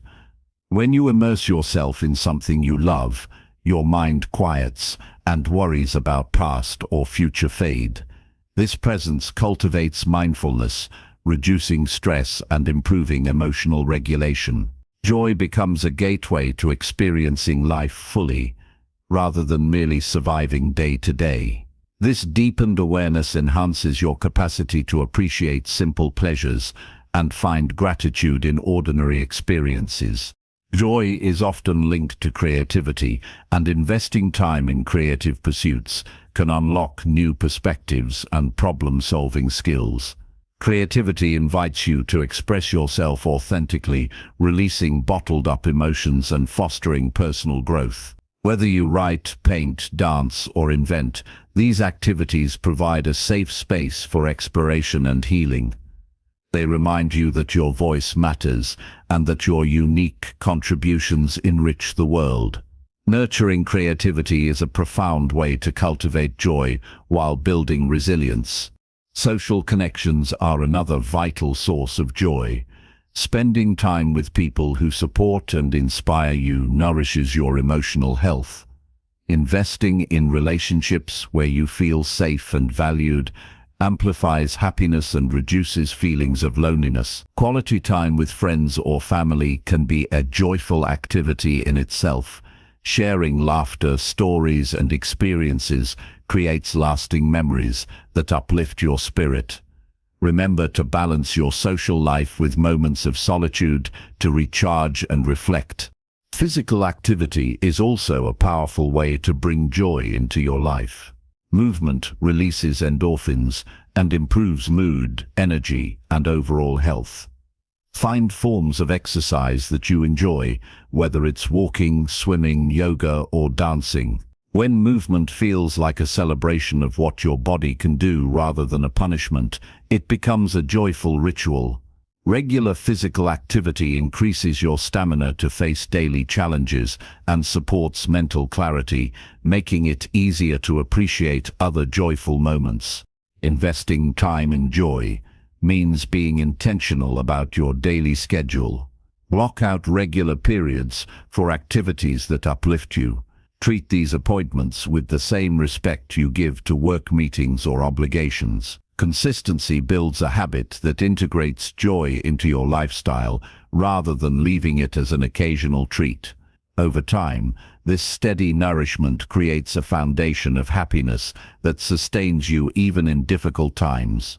It's natural to feel resistance or guilt when prioritizing joy, especially if you've been conditioned to equate productivity with worth. Challenging these beliefs is crucial for your well-being. Recognize that rest, pleasure, and play are not indulgences, but necessary parts of a healthy life. When you honor joy, you increase your capacity to contribute meaningfully to others and to the world. You become a more present, compassionate, and energized version of yourself. Joy also cultivates gratitude and optimism. When you engage in activities that bring you happiness, you create positive experiences that accumulate over time. These experiences remind you that life has goodness, even amidst difficulties. This perspective helps you maintain hope and resilience when facing setbacks. Joy isn't naive or superficial, it's a deliberate choice to notice and celebrate what is good now. To deepen your investment in joy, practice self-awareness regularly. Notice how different activities affect your mood and energy. Keep a journal or mental log of what brings you satisfaction and why. Use this information to refine your choices and prioritize what truly serves your happiness. This ongoing process strengthens your connection to your authentic self and enhances your ability to make decisions aligned with your well-being. Finally, remember that investing time in joy is a lifelong commitment to yourself. It requires patience, curiosity, and courage to keep exploring and evolving. Your needs and interests may change, and that's natural. Embrace this fluidity and allow joy to guide you toward growth and fulfillment. When you consistently choose joy, you build a life rooted in authenticity, resilience, and deep satisfaction. This investment is one of the most generous gifts you can give yourself. Chapter 12. Surround yourself with people who support growth. The people you spend your time with have a profound impact on your mindset, habits, and overall direction in life. Surrounding yourself with individuals who support your growth is one of the most intentional choices you can make to foster continuous improvement. These relationships become a foundation that uplifts you when you struggle, challenges you when you get comfortable, and inspires you to aim higher. When you choose to be around people who encourage your best self, you create an environment where progress feels natural and possible. Supportive people don't simply cheer from the sidelines, they actively contribute to your development. They listen without judgment, offer honest feedback, and celebrate your successes without envy. This kind of encouragement makes it easier to take risks and face obstacles because you know you have allies. In contrast, surrounding yourself with negative or stagnant individuals can drain your energy and keep you stuck in patterns of self-doubt or complacency. Your social circle shapes your beliefs about what's possible and what you deserve. Choosing to be around growth-minded people also means evaluating your current relationships honestly. Some friendships or associations may have served you in the past, but no longer align with where you want to go. It's okay to let go of connections that limit your potential or bring more harm than good.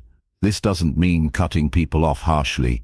It means setting boundaries and prioritizing your well-being. Sometimes, the healthiest thing you can do is create space for new influences that inspire transformation. Growth-oriented people tend to have qualities that encourage your own development. They are curious and open-minded, always seeking knowledge and improvement. They practice empathy and understanding, creating safe spaces for vulnerability and honest conversations. They are resilient, modeling how to handle failure and setbacks with grace. These traits not only benefit their own lives, but also create a ripple effect that benefits those around them. When you immerse yourself in this kind of energy, it becomes easier to adopt similar attitudes and behaviors. Engaging with people who support growth also expands your perspective. They challenge your assumptions and invite you to consider new ideas. This intellectual and emotional stimulation prevents stagnation and encourages innovation in your life. You begin to see challenges as opportunities rather than threats. You become more willing to explore your potential because you have examples of others who are doing the same. This kind of network acts as a powerful motivator and resource. It's important to be proactive in building these supportive relationships. Sometimes growth-minded individuals aren't immediately present in your current environment. You may need to seek out communities, groups, or mentors that align with your values and goals. This could be through educational workshops, professional networks, online forums, or local interest groups.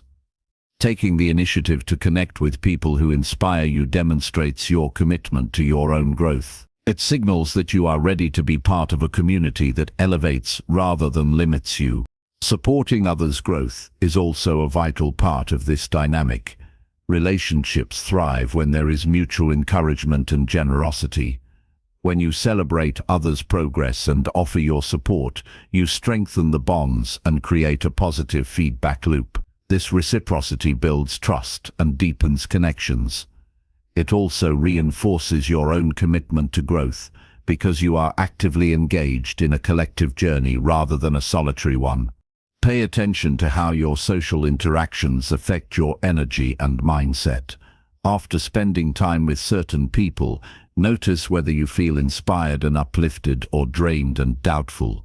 This awareness helps you make conscious choices about who to invest your time with. Energy is contagious, and choosing to engage with positive influences can transform how you approach your own challenges and opportunities.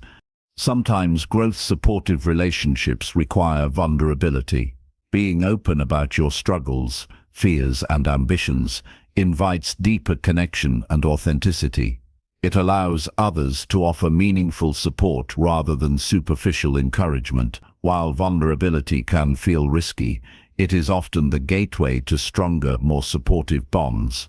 When you experience this kind of connection, you feel less alone in your journey and more empowered to continue pushing forward. It's also worth noting that the people you surround yourself with influence your habits and daily routines. Growth-minded individuals often have productive practices and positive mindsets that rub off on those around them. Being part of such a circle encourages you to adopt healthier habits, whether related to work, self-care, or learning. The shared commitment to improvement creates a culture of accountability and motivation that sustains long-term progress. Beware of relationships that bring negativity disguised as realism or tough love. While honest feedback is crucial, constant criticism or dismissal of your goals under the guise of protection can undermine your confidence. True supporters balance truth with encouragement. They help you see obstacles without losing sight of your potential. They push you to improve while reminding you to be patient and kind to yourself along the way. Building a circle of growth supporters does not mean isolating yourself from diverse perspectives. Different viewpoints can offer valuable lessons and challenge your comfort zone. The key is to maintain boundaries that protect your emotional and mental well-being. Engage with diverse ideas without allowing toxic influences to take root. Healthy relationships promote curiosity and respect, even in disagreement. Your commitment to surrounding yourself with growth-oriented people reflects your commitment to yourself. It's an act of self-care and strategic investment in your future. The company you keep shapes not only your opportunities but also how you see yourself. Being part of a community that believes in potential and transformation encourages you to believe in yourself. This sense of belonging and shared purpose becomes a powerful engine for sustained change. Finally, remember that you also have the power to be a source of growth for others. Your journey and progress can inspire those around you. By sharing your experiences, insights, and encouragement, you contribute to a culture of growth that benefits everyone involved. This mutual support creates a cycle of positive change that extends far beyond individual efforts. Surround yourself with people who lift you up, challenge you to grow, and celebrate your journey. Invest your time and energy in relationships that honor your path and inspire your best self. This intentional community becomes a cornerstone of your transformation and a vital source of strength on your way to becoming who you were meant to be. Chapter 13. Focus on progress rather than perfection always. The desire to be perfect can trap you in a cycle of frustration and self-doubt that stalls your growth and dims your confidence. Striving for perfection often sets impossible standards that leave you feeling like you never measure up. Instead, focusing on progress shifts your attention to the steps you take every day. No matter how small, that move you closer to your goals. This approach nurtures resilience and patience, helping you appreciate your efforts and build momentum. When you embrace progress rather than perfection, you create a sustainable path toward improvement without the weight of unrealistic expectations. Progress acknowledges that growth is a process, not a destination. It means recognizing that mistakes and setbacks are natural parts of learning, not signs of failure.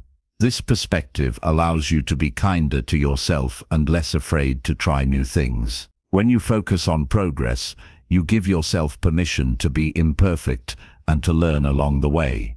This freedom reduces anxiety and makes it easier to start, continue, and persist in your endeavors. Instead of being paralyzed by fear of making a wrong move, you become motivated by every step forward.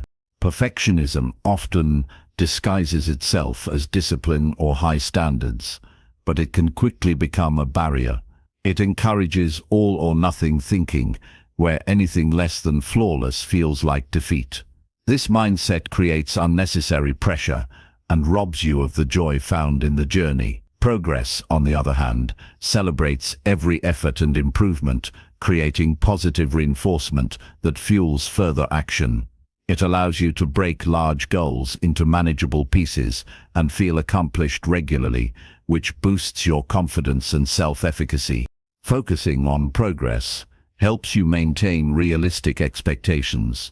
Life is unpredictable, and circumstances don't always align perfectly.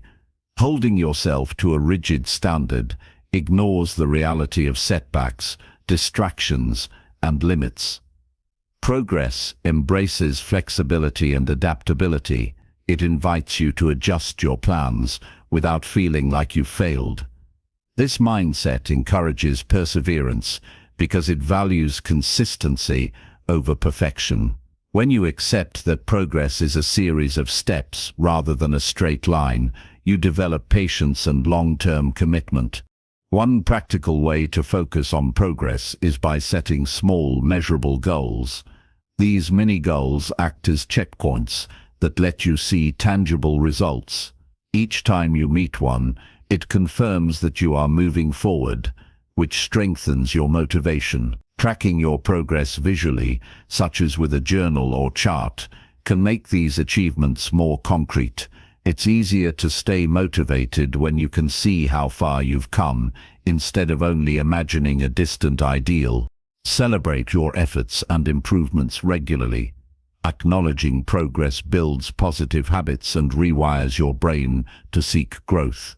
This practice reduces the tendency to dwell on imperfections or shortcomings. When you recognize and reward progress, you reinforce your belief in your ability to change and improve. Over time, this positive feedback loop fosters resilience and optimism, making challenges easier to face and setbacks easier to recover from. It's important to remember that progress isn't always visible or dramatic. Sometimes it's a quiet shift in mindset, a subtle change in behavior, or a small act of courage. These moments are just as valuable as major milestones. Appreciating incremental improvements cultivates a sense of achievement that sustains your drive. It teaches you to value effort and persistence, which are the true engines of growth. Comparing your journey to others can undermine your focus on progress. Social media and external appearances often highlight perfection rather than the behind-the-scenes work.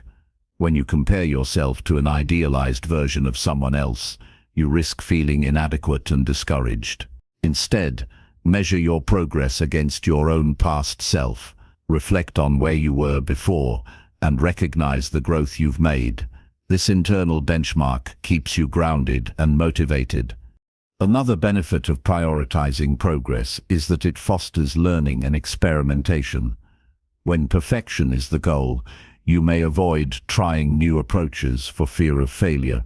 Progress invites curiosity and innovation. It encourages you to explore different strategies, learn from mistakes, and adapt your methods. This mindset transforms setbacks into valuable lessons rather than proof of incompetence. With progress as your focus, you develop a growth-oriented outlook that embraces challenges and thrives on continuous improvement. Focusing on progress also nurtures self-compassion. You become less critical and more understanding toward yourself. When you slip up or fall short, you don't see it as a personal flaw but as a normal part of the journey. This gentleness fosters emotional resilience and reduces stress. It creates a healthier relationship with yourself, where mistakes become opportunities for reflection rather than triggers for shame. Self-compassion supports sustainable growth by encouraging persistence rather than perfection. To maintain focus on progress, practice mindfulness and self-awareness. Notice when your thoughts drift toward perfectionism or negative self-talk. Challenge those thoughts by reminding yourself of the value of small improvements. Ask yourself what you learned from the experience rather than what went wrong. This shift in perspective helps you stay grounded in the present moment and aligned with your growth goals. Mindfulness trains you to respond with curiosity and kindness instead of judgment. Setting intentions at the start of each day or week can help keep your focus on progress. Declare what you want to improve or accomplish, emphasizing effort and learning over flawless execution.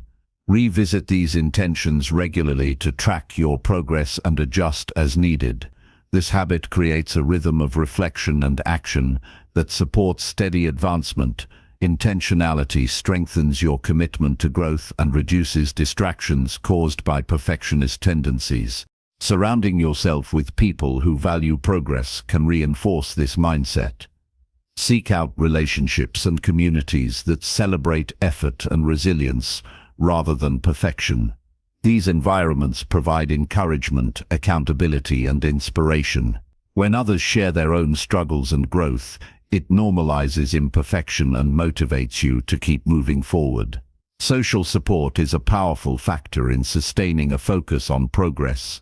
It's essential to redefine success in terms of growth rather than achievement. Success is not a fixed point or a flawless outcome. It's the continuous effort to become better. This redefinition frees you from unrealistic standards and opens the door to genuine fulfillment. When success is measured by progress, you acknowledge that every step, no matter how small, is meaningful. This mindset transforms your relationship with your goals and your sense of self-worth. In the end, focusing on progress rather than perfection creates a more enjoyable and sustainable path to growth. It allows you to celebrate the journey, build confidence, and cultivate resilience. This approach acknowledges your humanity and embraces your potential. When you commit to progress, you empower yourself to keep evolving, learning and thriving, no matter the challenges you face. Chapter 14. Learn to say no and honor your limits. Saying no is a skill that many find difficult to master because it feels like rejecting others or risking disappointment. However, learning to say no and honor your limits is essential for preserving your energy, maintaining mental clarity, and protecting your well-being. Boundaries are not selfish walls, but vital lines that keep you aligned with your values and priorities. When you respect your limits and communicate them clearly, you create space for what truly matters and avoid overcommitment that leads to stress and exhaustion. Recognizing your limits requires honest self-awareness. It means paying close attention to your physical, emotional, and mental state without judgment. When you notice signs of fatigue, overwhelm, or discomfort, it's a signal that your limits are being tested. Respecting these signals helps prevent burnout and keeps you operating at your best. This awareness is the foundation for confidently saying no when something does not serve your well-being or goals. Saying no is an act of self-respect and self-care. It's a way of telling yourself and others that your time and energy have value. You do not have to explain or justify your boundaries extensively. A simple and firm no is enough to maintain your integrity and protect your space. When you practice this regularly, it builds your confidence and makes it easier to stand up for yourself in various situations. Many people struggle with guilt when saying no because they worry about letting others down or missing opportunities. This guilt often stems from cultural or personal beliefs that equate kindness with compliance. True kindness includes honesty and care for yourself. Saying no does not mean you are uncaring. It means you are preserving your ability to contribute authentically and sustainably. When you honor your limits, you show up as your best self, which ultimately benefits everyone around you. Setting boundaries also means being clear about what you can and cannot take on. It's helpful to define your limits proactively so you are not caught off guard by requests or demands. This clarity allows you to respond thoughtfully rather than react impulsively. When you communicate your boundaries with respect and assertiveness, you reduce misunderstandings and build healthier relationships. Others learn to respect your limits and appreciate your honesty. Learning to say no involves practicing direct and kind communication. Avoid over-apologizing or making excuses that dilute your message. Instead, express your decision clearly and calmly. For example, saying, "I can't take this on right now," is straightforward and respectful. You can also offer alternatives or suggest a different time if appropriate. This approach shows that you are thoughtful but firm about your boundaries. Honoring your limits is not just about refusing others. It also means saying yes to yourself. When you decline external demands, you free up time and energy to focus on your needs and priorities. This might include rest, creative pursuits, or activities that nurture your growth. Saying no creates room for what aligns with your values and aspirations. It supports a balanced life where you feel in control rather than overwhelmed.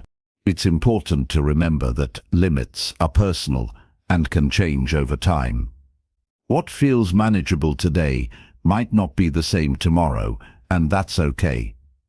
Regularly reassess your boundaries to ensure they reflect your current reality. Flexibility within limits allows you to grow while maintaining your well-being.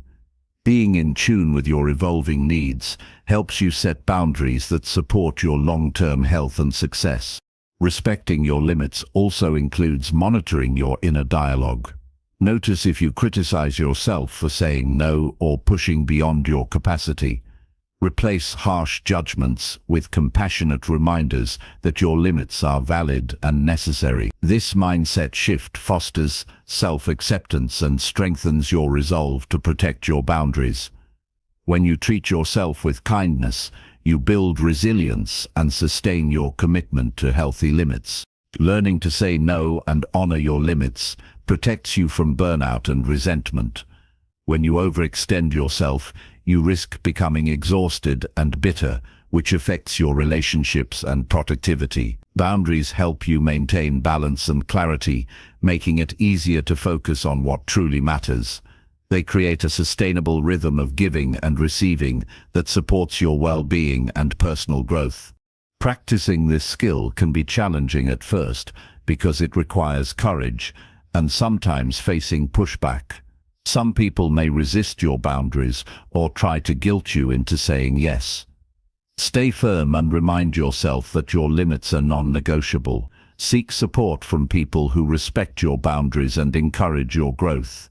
Over time, your consistent practice of saying no will earn respect and improve your overall quality of life. To strengthen your ability to say no, role-play scenarios where you practice declining requests. This rehearsal builds confidence and helps you find words that feel authentic and respectful.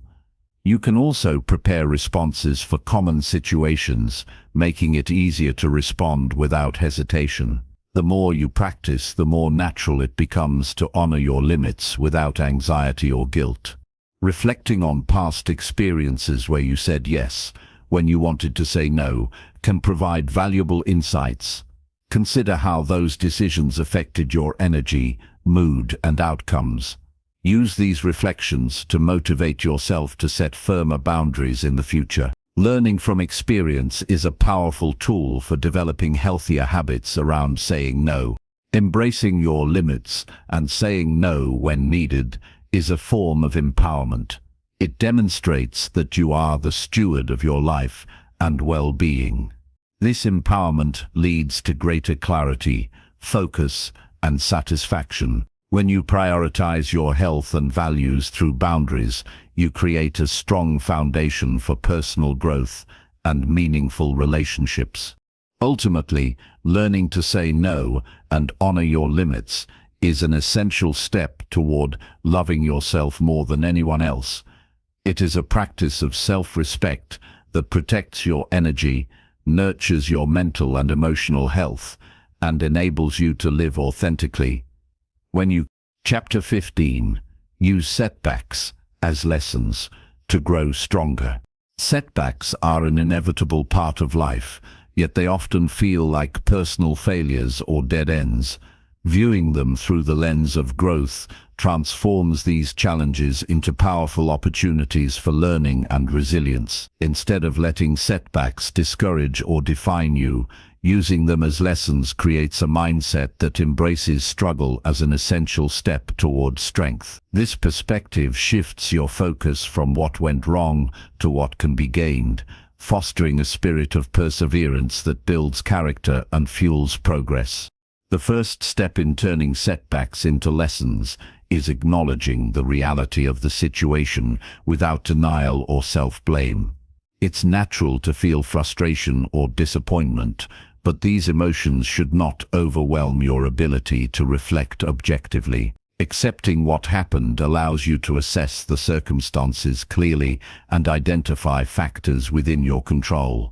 This honesty lays the groundwork for constructive action rather than reactive despair.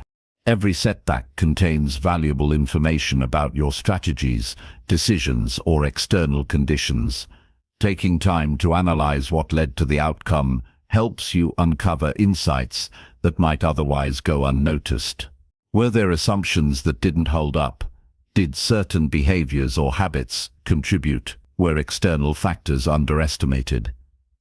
Answering these questions with curiosity rather than judgment opens the door to meaningful learning. This process transforms a painful experience into a practical guide for future choices. Reflection alone isn't enough. Applying the lessons learned is crucial for growth. Use your insights to adjust your approach, refine your goals, or develop new skills.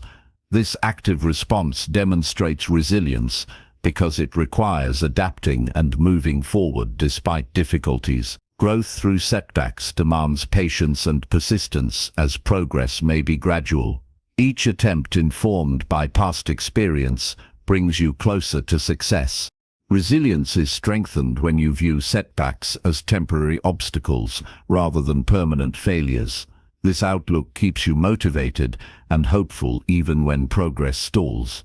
Remember that setbacks do not erase your worth or potential. They are part of the process that every person faces on the path to achievement. Recognizing this universality reduces feelings of isolation and encourages a growth mindset. It's important to cultivate emotional awareness during setbacks. Allow yourself to experience disappointment, sadness, or anger, but avoid letting these feelings dictate your narrative. Practicing emotional regulation helps you stay balanced and prevents reactive decisions driven by pain or frustration. Techniques like mindful breathing, journaling, or talking with trusted individuals can support this emotional processing. Managing emotions effectively creates space for clear thinking and proactive problem solving. Seeking feedback from others can also enhance your learning from setbacks. Trusted mentors, friends, or colleagues may offer perspectives you hadn't considered. They can help you see blind spots and suggest alternative approaches. Constructive feedback complements your self-reflection and broadens your understanding. Being open to input is a sign of strength and a willingness to grow beyond your current limitations. Viewing setbacks as growth opportunities cultivates humility. It reminds you that no matter how skilled or knowledgeable you are, there is always room to learn. This humility fosters a beginner's mindset, where curiosity and openness replace defensiveness. It encourages you to embrace challenges with courage, rather than avoidance. This mindset not only accelerates growth, but also builds deeper self-awareness and wisdom. Resilience built through setbacks equips you to handle future difficulties with greater ease. Each challenge you overcome adds to your inner resources of strength, patience, and adaptability. You learn that failure is not a reflection of your identity but a stepping stone on your journey. This confidence in your ability to bounce back supports sustained motivation and persistence. Using setbacks as lessons also enhances problem-solving skills. You become more skilled at identifying obstacles early and devising creative solutions. This proactive stance reduces the likelihood of repeated mistakes and accelerates your progress. With experience, you develop a mental framework for approaching challenges that balances analysis with action. It is essential to celebrate the growth that comes from setbacks. Acknowledge your courage in facing difficulties and your commitment to learning. Recognizing these achievements reinforces positive habits and encourages you to keep moving forward. This celebration builds a resilient mindset that values effort and progress over perfection. Avoiding blame or self-criticism during setbacks is critical for maintaining motivation. Harsh judgment drains energy and creates barriers to learning. Instead, treat yourself with kindness and understanding, as you would a close friend facing similar challenges. Self-compassion supports emotional healing and reinforces your commitment to growth. Sometimes setbacks reveal deeper areas for growth beyond the immediate issue. They can highlight limiting beliefs, fears, or unresolved patterns that need attention. Use these moments as invitations for deeper self-exploration and healing. Addressing root causes strengthens your foundation for long-term success and well-being. Keep a growth journal to document setbacks, insights, and progress. Writing helps organize your thoughts and track patterns over time. It also serves as a motivational tool when you review how far you've come despite challenges. This record becomes a tangible reminder of your resilience and ability to learn from adversity. Surrounding yourself with supportive people during setbacks can make a significant difference.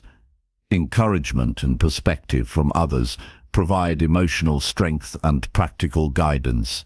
Community fosters a sense of belonging that reduces isolation and builds collective resilience. Incorporate daily habits that reinforce your growth mindset. Affirmations, visualization, and mindfulness practices keep your focus on progress and learning.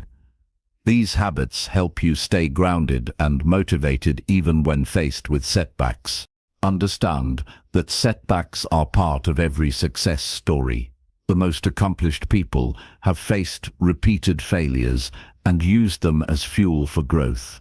Their persistence and ability to learn from mistakes distinguish them from those who give up.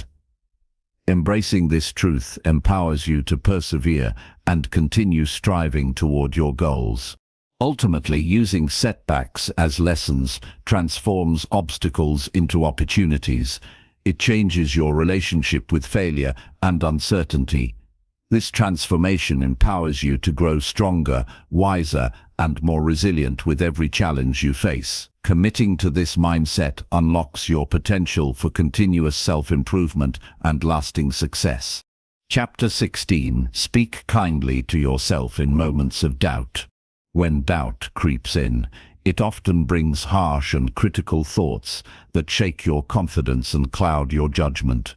Speaking kindly to yourself during these moments is a powerful tool that restores calm and reinforces your inner strength. It means replacing self-criticism with compassion and understanding, creating a mental environment where you can navigate uncertainty with grace instead of fear. This gentle inner voice acts like a trusted friend, encouraging you to keep moving forward even when the path feels unclear or challenging. Doubt is a natural human experience. Everyone encounters moments when they question their abilities, decisions, or worth. These moments are not signs of weakness, but opportunities to practice self-kindness. Instead of fighting or ignoring doubt, acknowledging it with a gentle tone reduces its power. You create space to explore what the doubt is really about and address it constructively. This approach transforms doubt from a barrier into a signal for self-reflection and growth. Speaking kindly to yourself begins with awareness. Notice when your inner dialogue turns negative or judgmental. Pay attention to the specific words or phrases you use in these moments. Are you calling yourself names, predicting failure, or doubting your potential? Recognizing these patterns is the first step toward changing them. Once you identify harmful thoughts, consciously replace them with kind and encouraging statements.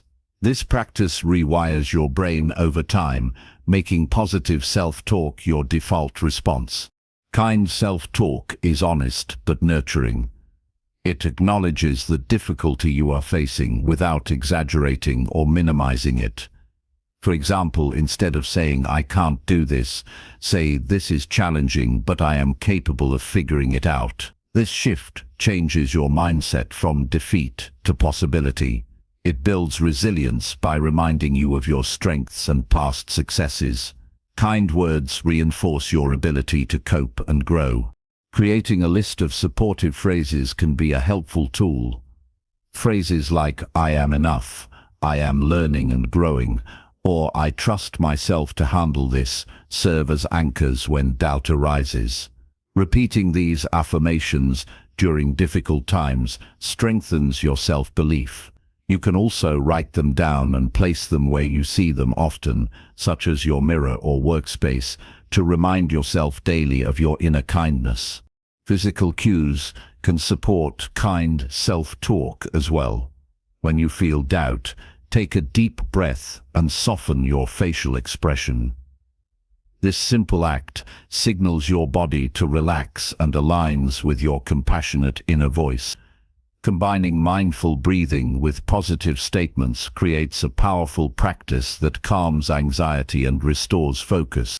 Remember that self-kindness is not about ignoring reality or avoiding responsibility. It's about treating yourself with the same care and respect you would offer to a close friend in need. When a friend doubts themselves, you wouldn't respond with harsh criticism, you would offer encouragement and understanding.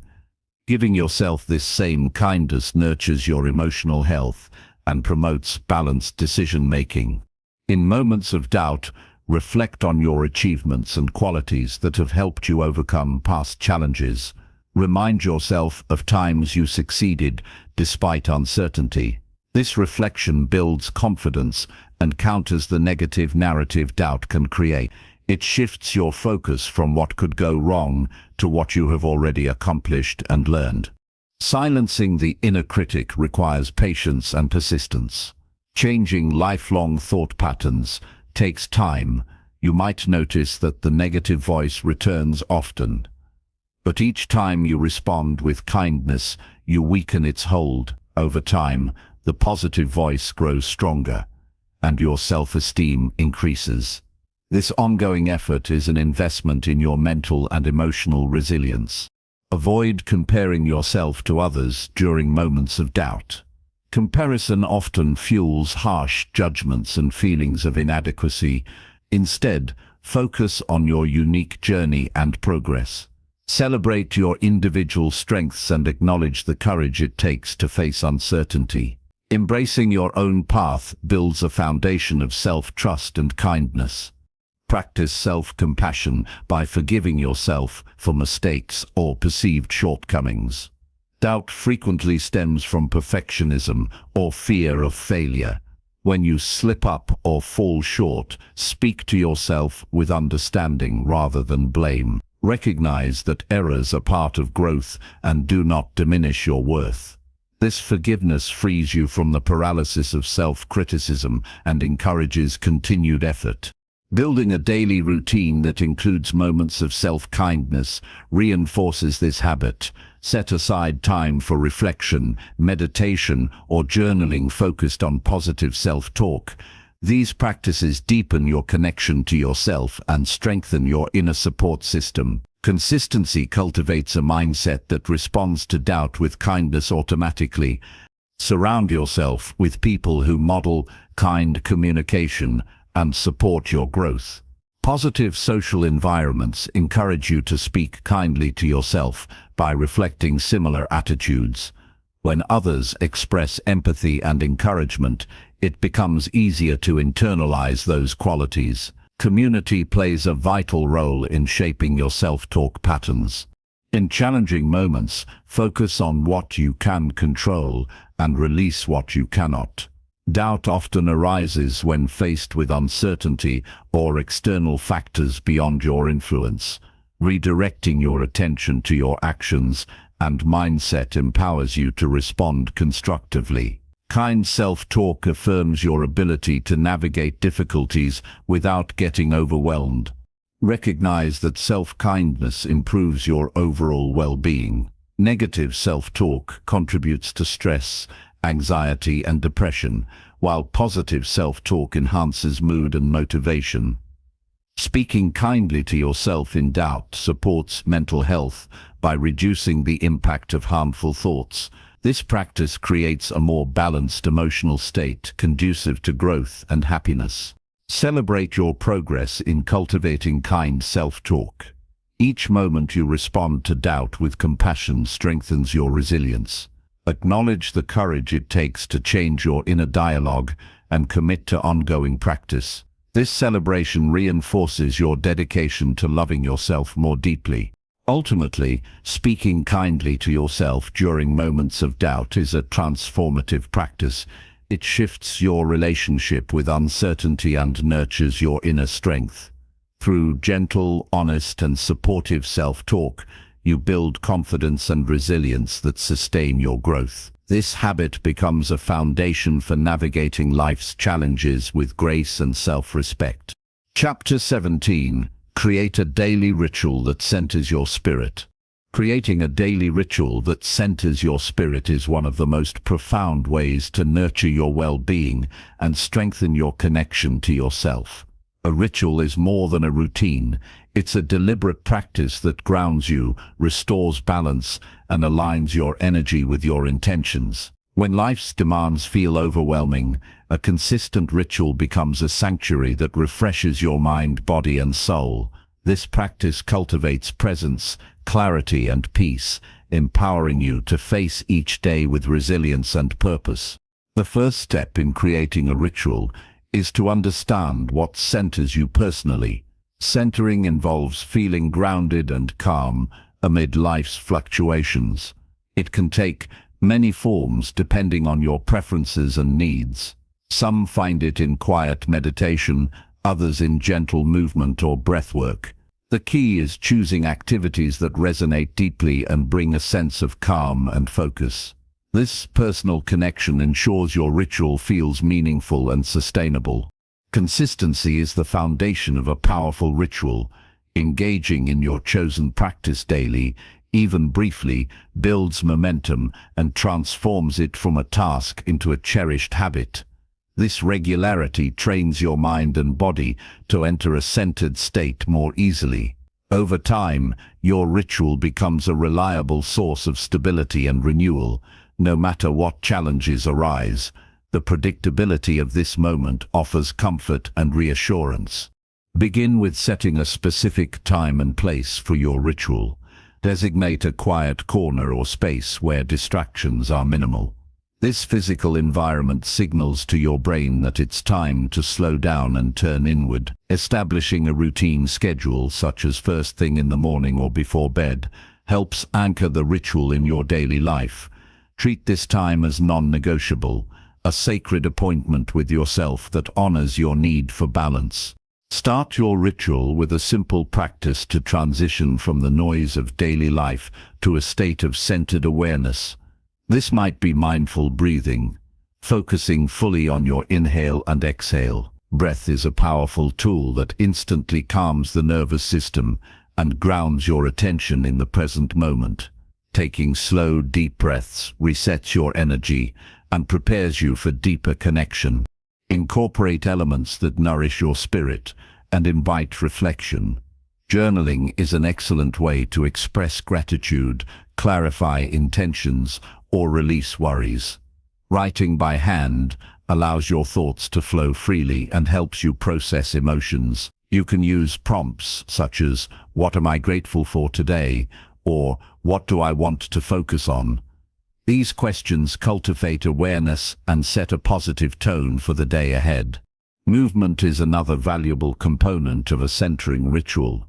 Gentle stretching, yoga, or walking mindfully connects you with your body and promotes circulation and relaxation. Moving slowly with intention encourages mindfulness and helps release tension stored physically and mentally. This physical presence enhances your sense of being grounded and alive. Visualization can deepen your ritual by engaging your imagination in a purposeful way. Picture yourself embodying calm, confidence, or any quality you wish to strengthen.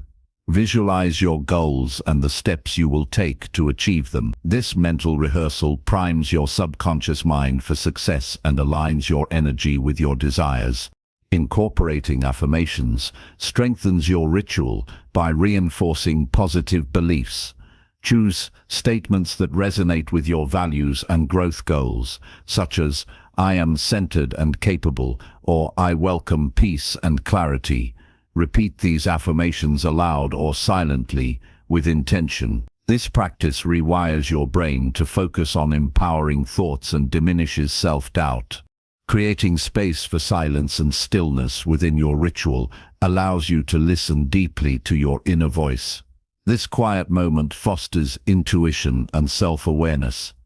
It's a chance to observe your thoughts without judgment and connect with a sense of inner calm. Regularly engaging in silence cultivates mental clarity and emotional balance. Lighting a candle, burning incense, or playing calming music can enhance the sensory experience of your ritual. These sensory cues deepen relaxation and make the practice more enjoyable. Associating these elements with your ritual conditions your mind to enter a centered state more quickly and fully. Ending your ritual with a moment of gratitude anchors the practice in appreciation. Reflect on what you have experienced during the ritual and express thanks for the time and space you created for yourself. Gratitude shifts your mindset toward positivity and abundance, setting a constructive tone for the rest of your day. Flexibility is important in maintaining your ritual over time. Life circumstances may change, and your needs may evolve.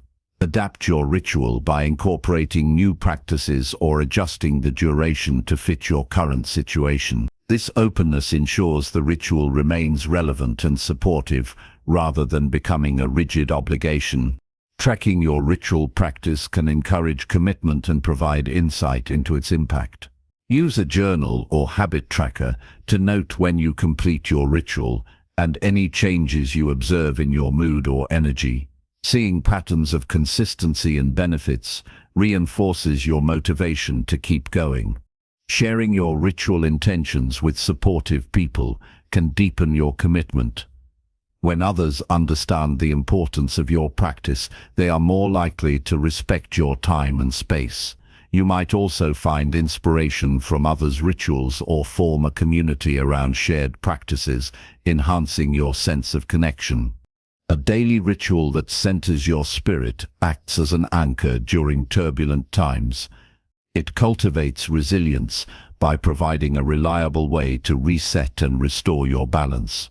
This grounding supports better decision-making, emotional regulation, and overall well-being. You become more capable of navigating stress without losing touch with your core. Over time, your ritual strengthens your relationship with yourself.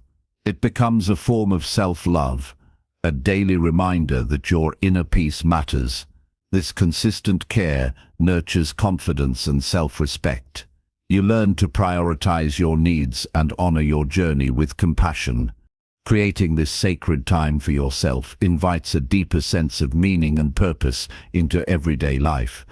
It helps you move beyond reacting to circumstances and toward intentional living. Centering rituals cultivate mindfulness, enabling you to respond to challenges with calm clarity instead of impulsive reactions. The cumulative effect of a daily ritual ripples through all areas of your life. Improved focus, reduced stress, and enhanced emotional balance translate into better relationships, productivity, and joy. This practice becomes a cornerstone of personal growth, providing a foundation from which you can thrive. Ultimately, a daily ritual that centers your spirit is a gift you give yourself. It honors your humanity and supports your evolution. By committing to this practice, you create a steady source of peace and strength that carries you through life's ups and downs. This ritual grounds you in your true self and empowers you to live with intention and grace. Chapter 18. Visualize your best self and work toward it. Visualizing your best self is a transformative practice that shapes your mindset and fuels your progress toward meaningful growth. This process begins with a clear and honest picture of who you want to become, your values, strengths, and the qualities you aspire to embody. By regularly imagining this version of yourself, you create a mental blueprint that guides your actions and decisions.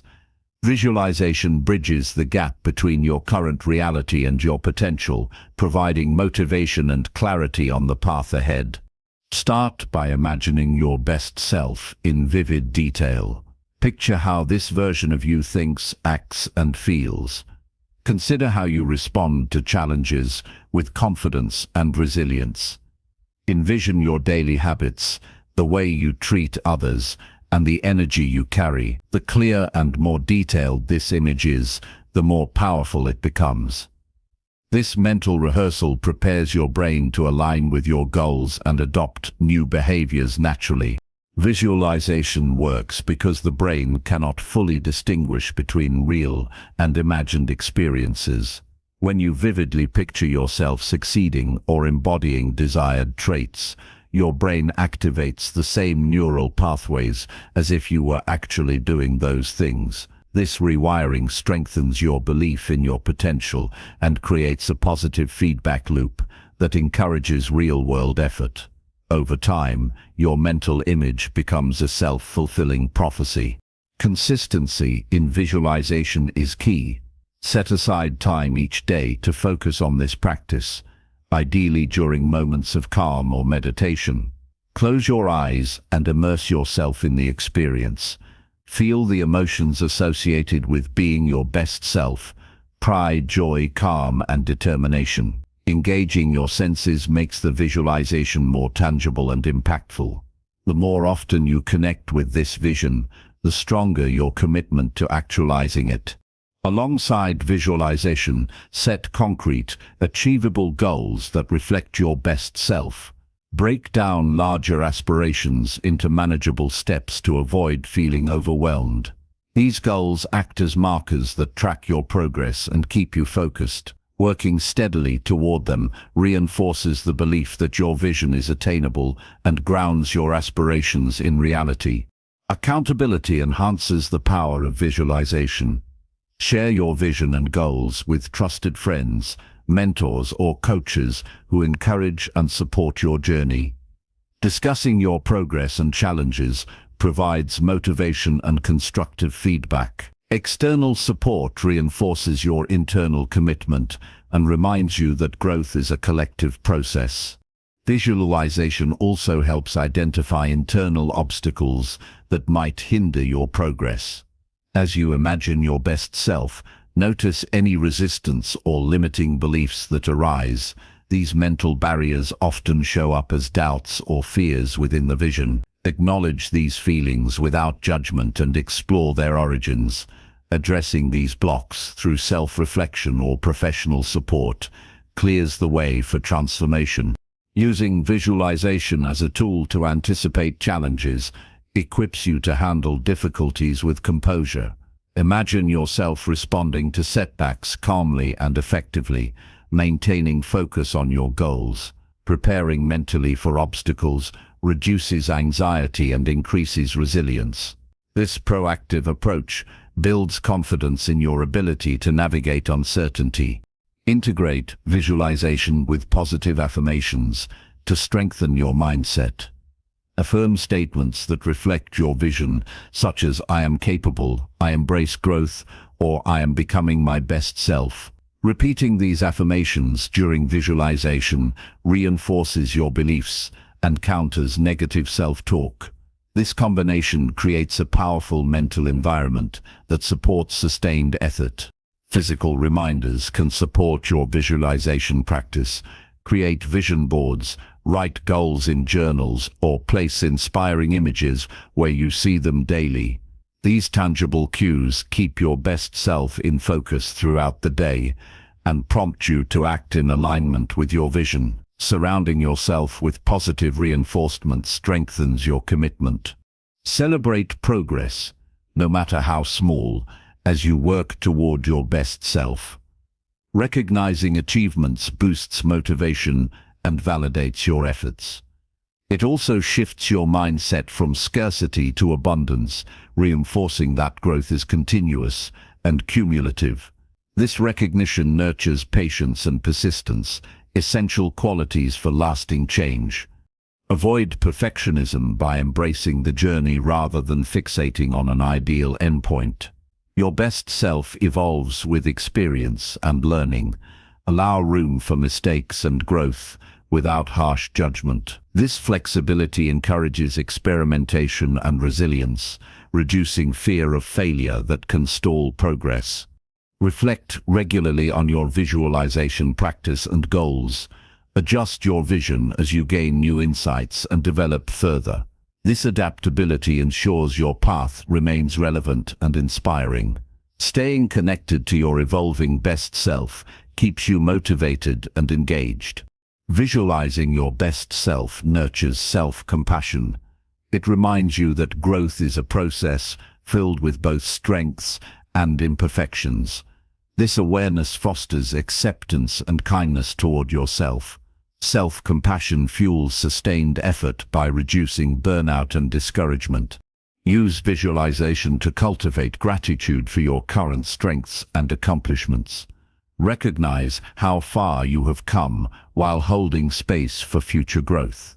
This balanced perspective nurtures humility and optimism, grounding your vision in reality. Ultimately, visualizing your best self and working toward it creates a dynamic roadmap for transformation.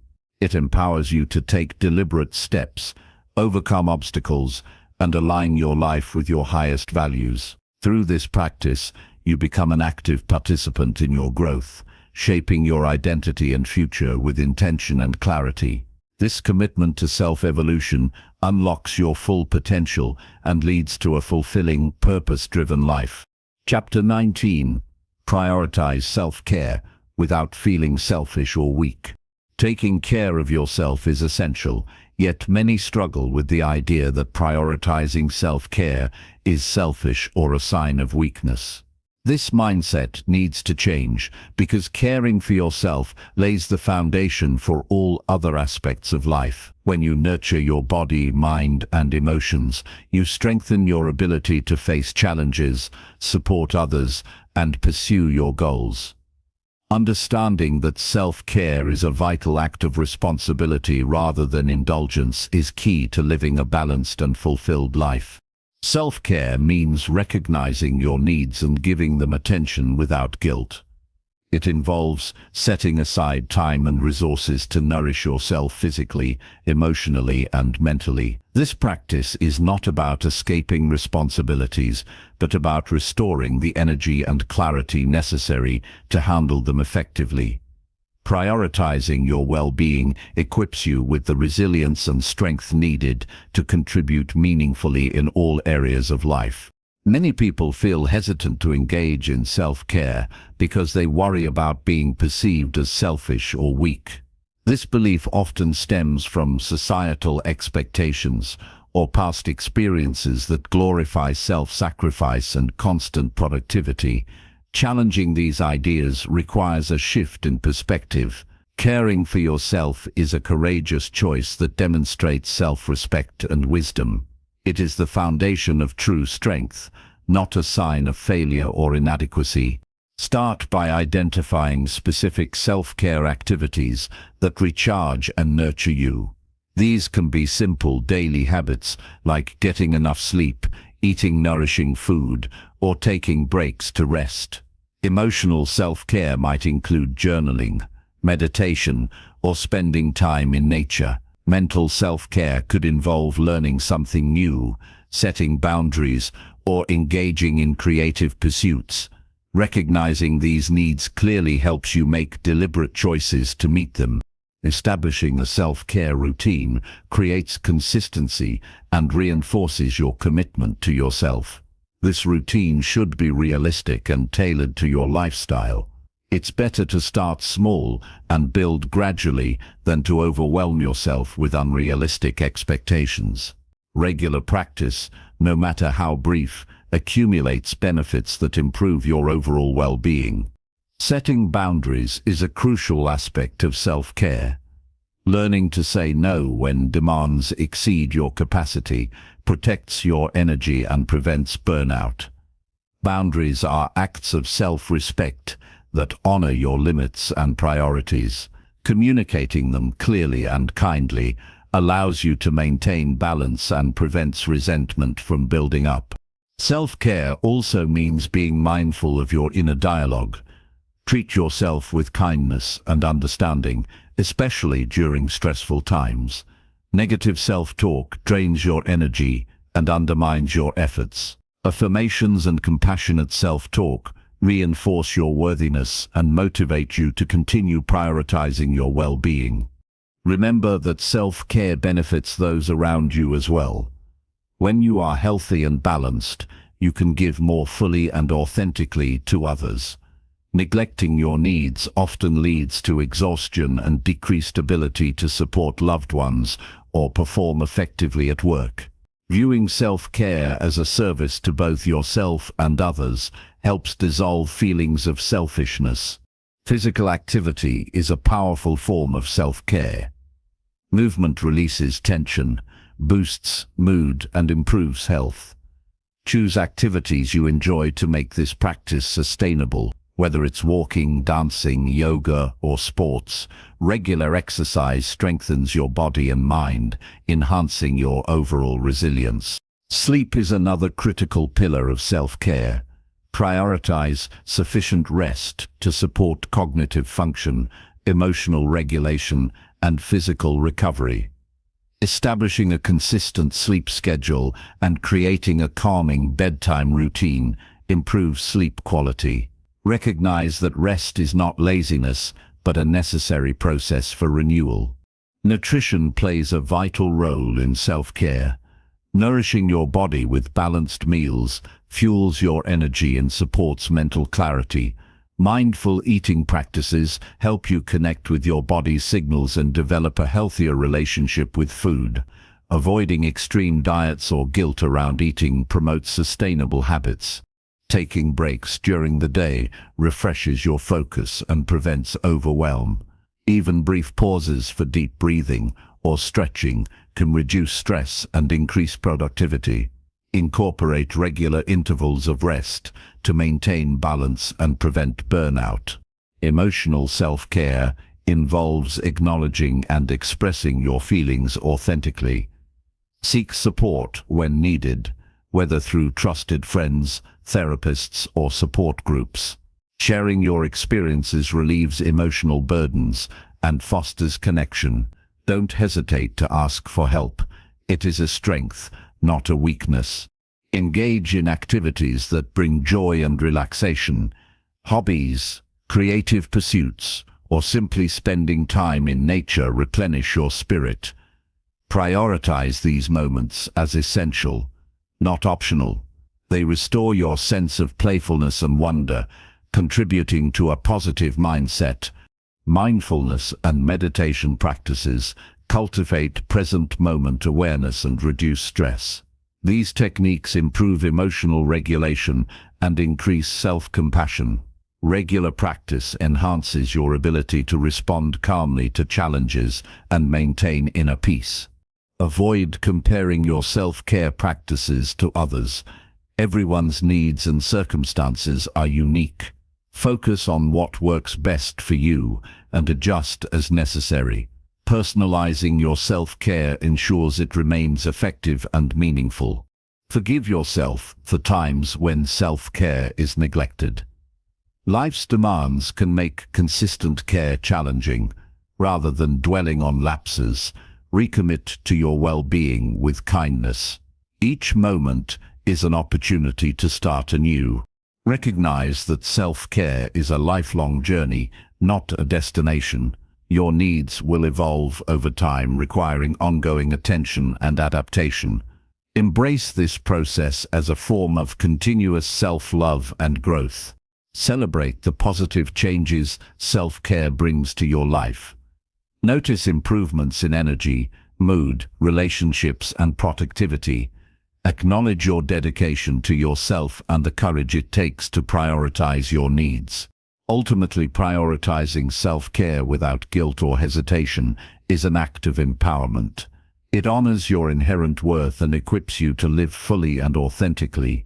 Embracing self-care nurtures resilience, balance, and joy, enabling you to navigate life's challenges with strength and grace. This commitment to yourself is a profound expression of love that supports your growth and well-being every day. Chapter 20. Commit fully to loving yourself through challenges. Loving yourself fully, especially during difficult times, is one of the most powerful commitments you can make. Life's challenges will test your resolve and your sense of self, but staying dedicated to self-love through these moments builds deep resilience and inner strength. It is a conscious decision to honor your worth regardless of external circumstances or internal struggles. This unwavering commitment becomes a foundation from which you can navigate hardships with grace and courage. When faced with adversity, it is easy to fall into self-criticism or doubt. The instinct to blame yourself or feel unworthy often grows louder during stressful periods. Yet, choosing to love yourself fully means consciously rejecting these negative voices. Instead, approach yourself with compassion and understanding. Acknowledge your pain without judgment, recognizing that struggle is part of the human experience, not a reflection of your value. Loving yourself through challenges means embracing vulnerability without shame. It requires accepting your imperfections and limitations while still believing in your potential. Vulnerability opens the door to authenticity, allowing you to connect with your feelings honestly and deeply. This honesty is not a weakness, but a courageous act of self-awareness and acceptance. Commitment to self-love also means practicing patience. Growth and healing do not happen overnight. When setbacks occur, remind yourself that progress includes ups and downs. Patience allows you to maintain hope and keep moving forward even when the path is unclear or difficult. It softens frustration and supports perseverance. Developing a daily practice of self-compassion strengthens this commitment. Simple acts such as speaking kindly to yourself, pausing to breathe deeply during moments of stress, or journaling about your experiences nurture your emotional well-being. These practices reinforce your sense of worth and provide comfort when you feel overwhelmed. It is important to remember that self-love during challenges is not about denying reality or avoiding responsibility. Rather, it is about holding space for yourself with kindness while taking active steps to improve your situation. This balanced approach fosters empowerment and accountability, creating a healthy foundation for growth. Surround yourself with supportive people who encourage your journey of self-love. Trusted friends, family or mentors provide affirmation and perspective when your confidence wavers. Their encouragement reminds you that you are not alone and that your worth is seen and valued. Community is a vital source of strength during tough times. Set realistic expectations for yourself. Avoid the trap of perfectionism, which can fuel self-judgment and disappointment. Recognize your efforts and small victories as meaningful progress. Celebrate the courage it takes to keep loving yourself despite setbacks. This positive reinforcement builds momentum and resilience. Mindfulness is a useful tool in maintaining self-love during adversity. Observing your thoughts and feelings without judgment helps you detach from negative narratives. This awareness allows you to choose how to respond rather than react impulsively. Mindfulness creates a space of calm and clarity where self-love can flourish. When negative thoughts arise, challenge them with evidence of your strengths and achievements. Reframe mistakes as opportunities for learning rather than proof of failure. This shift in perspective nurtures optimism and reinforces your commitment to growth. Over time, positive self-perception becomes habitual. Taking care of your physical health supports your emotional resilience. Prioritize restful sleep, nourishing food, and movement to maintain energy and balance. Physical well-being and self-love are interconnected. Caring for your body signals respect and appreciation for yourself. Engage in activities that bring you joy and restore your spirit. Creative outlets, hobbies, or time in nature provide relief from stress and reconnect you to your passions. These experiences remind you of your worth beyond challenges and responsibilities. Practice forgiveness toward yourself. Holding on to guilt or regret drains energy and undermines self-love. Release past mistakes with compassion, understanding that growth involves imperfection. Forgiveness frees you to focus on the present and future with a lighter heart. Visualize yourself overcoming obstacles and embodying resilience. This mental practice strengthens belief in your ability to face difficulties. Seeing yourself act with confidence and self-love inspires real-world action and determination. Remember that loving yourself fully is a radical act of defiance against a world that often equates worth with achievement or approval. It is an assertion of your intrinsic value independent of external validation. This recognition empowers you to live authentically and courageously. Commitment to self-love is reinforced by daily choices that align with your values and well-being. Prioritize your needs, set boundaries, and engage in nourishing habits consistently. These actions demonstrate respect and care for yourself, reinforcing your inner strength. Reflect regularly on your journey and acknowledge growth, no matter how gradual. This reflection builds gratitude and motivation, sustaining your commitment through challenges. Recognize that each step forward is a testament to your courage and self-respect. Trust in your capacity to adapt and heal. Life's difficulties may reshape you, but do not diminish your worth. Embrace change as part of your growth, holding steady in your love for yourself through every season. Ultimately, committing fully to loving yourself through challenges transforms adversity into opportunity. It deepens your connection to your inner strength and fuels ongoing personal evolution. This commitment empowers you to face life with resilience, grace, and unwavering self-respect, creating a foundation for lasting fulfillment and peace.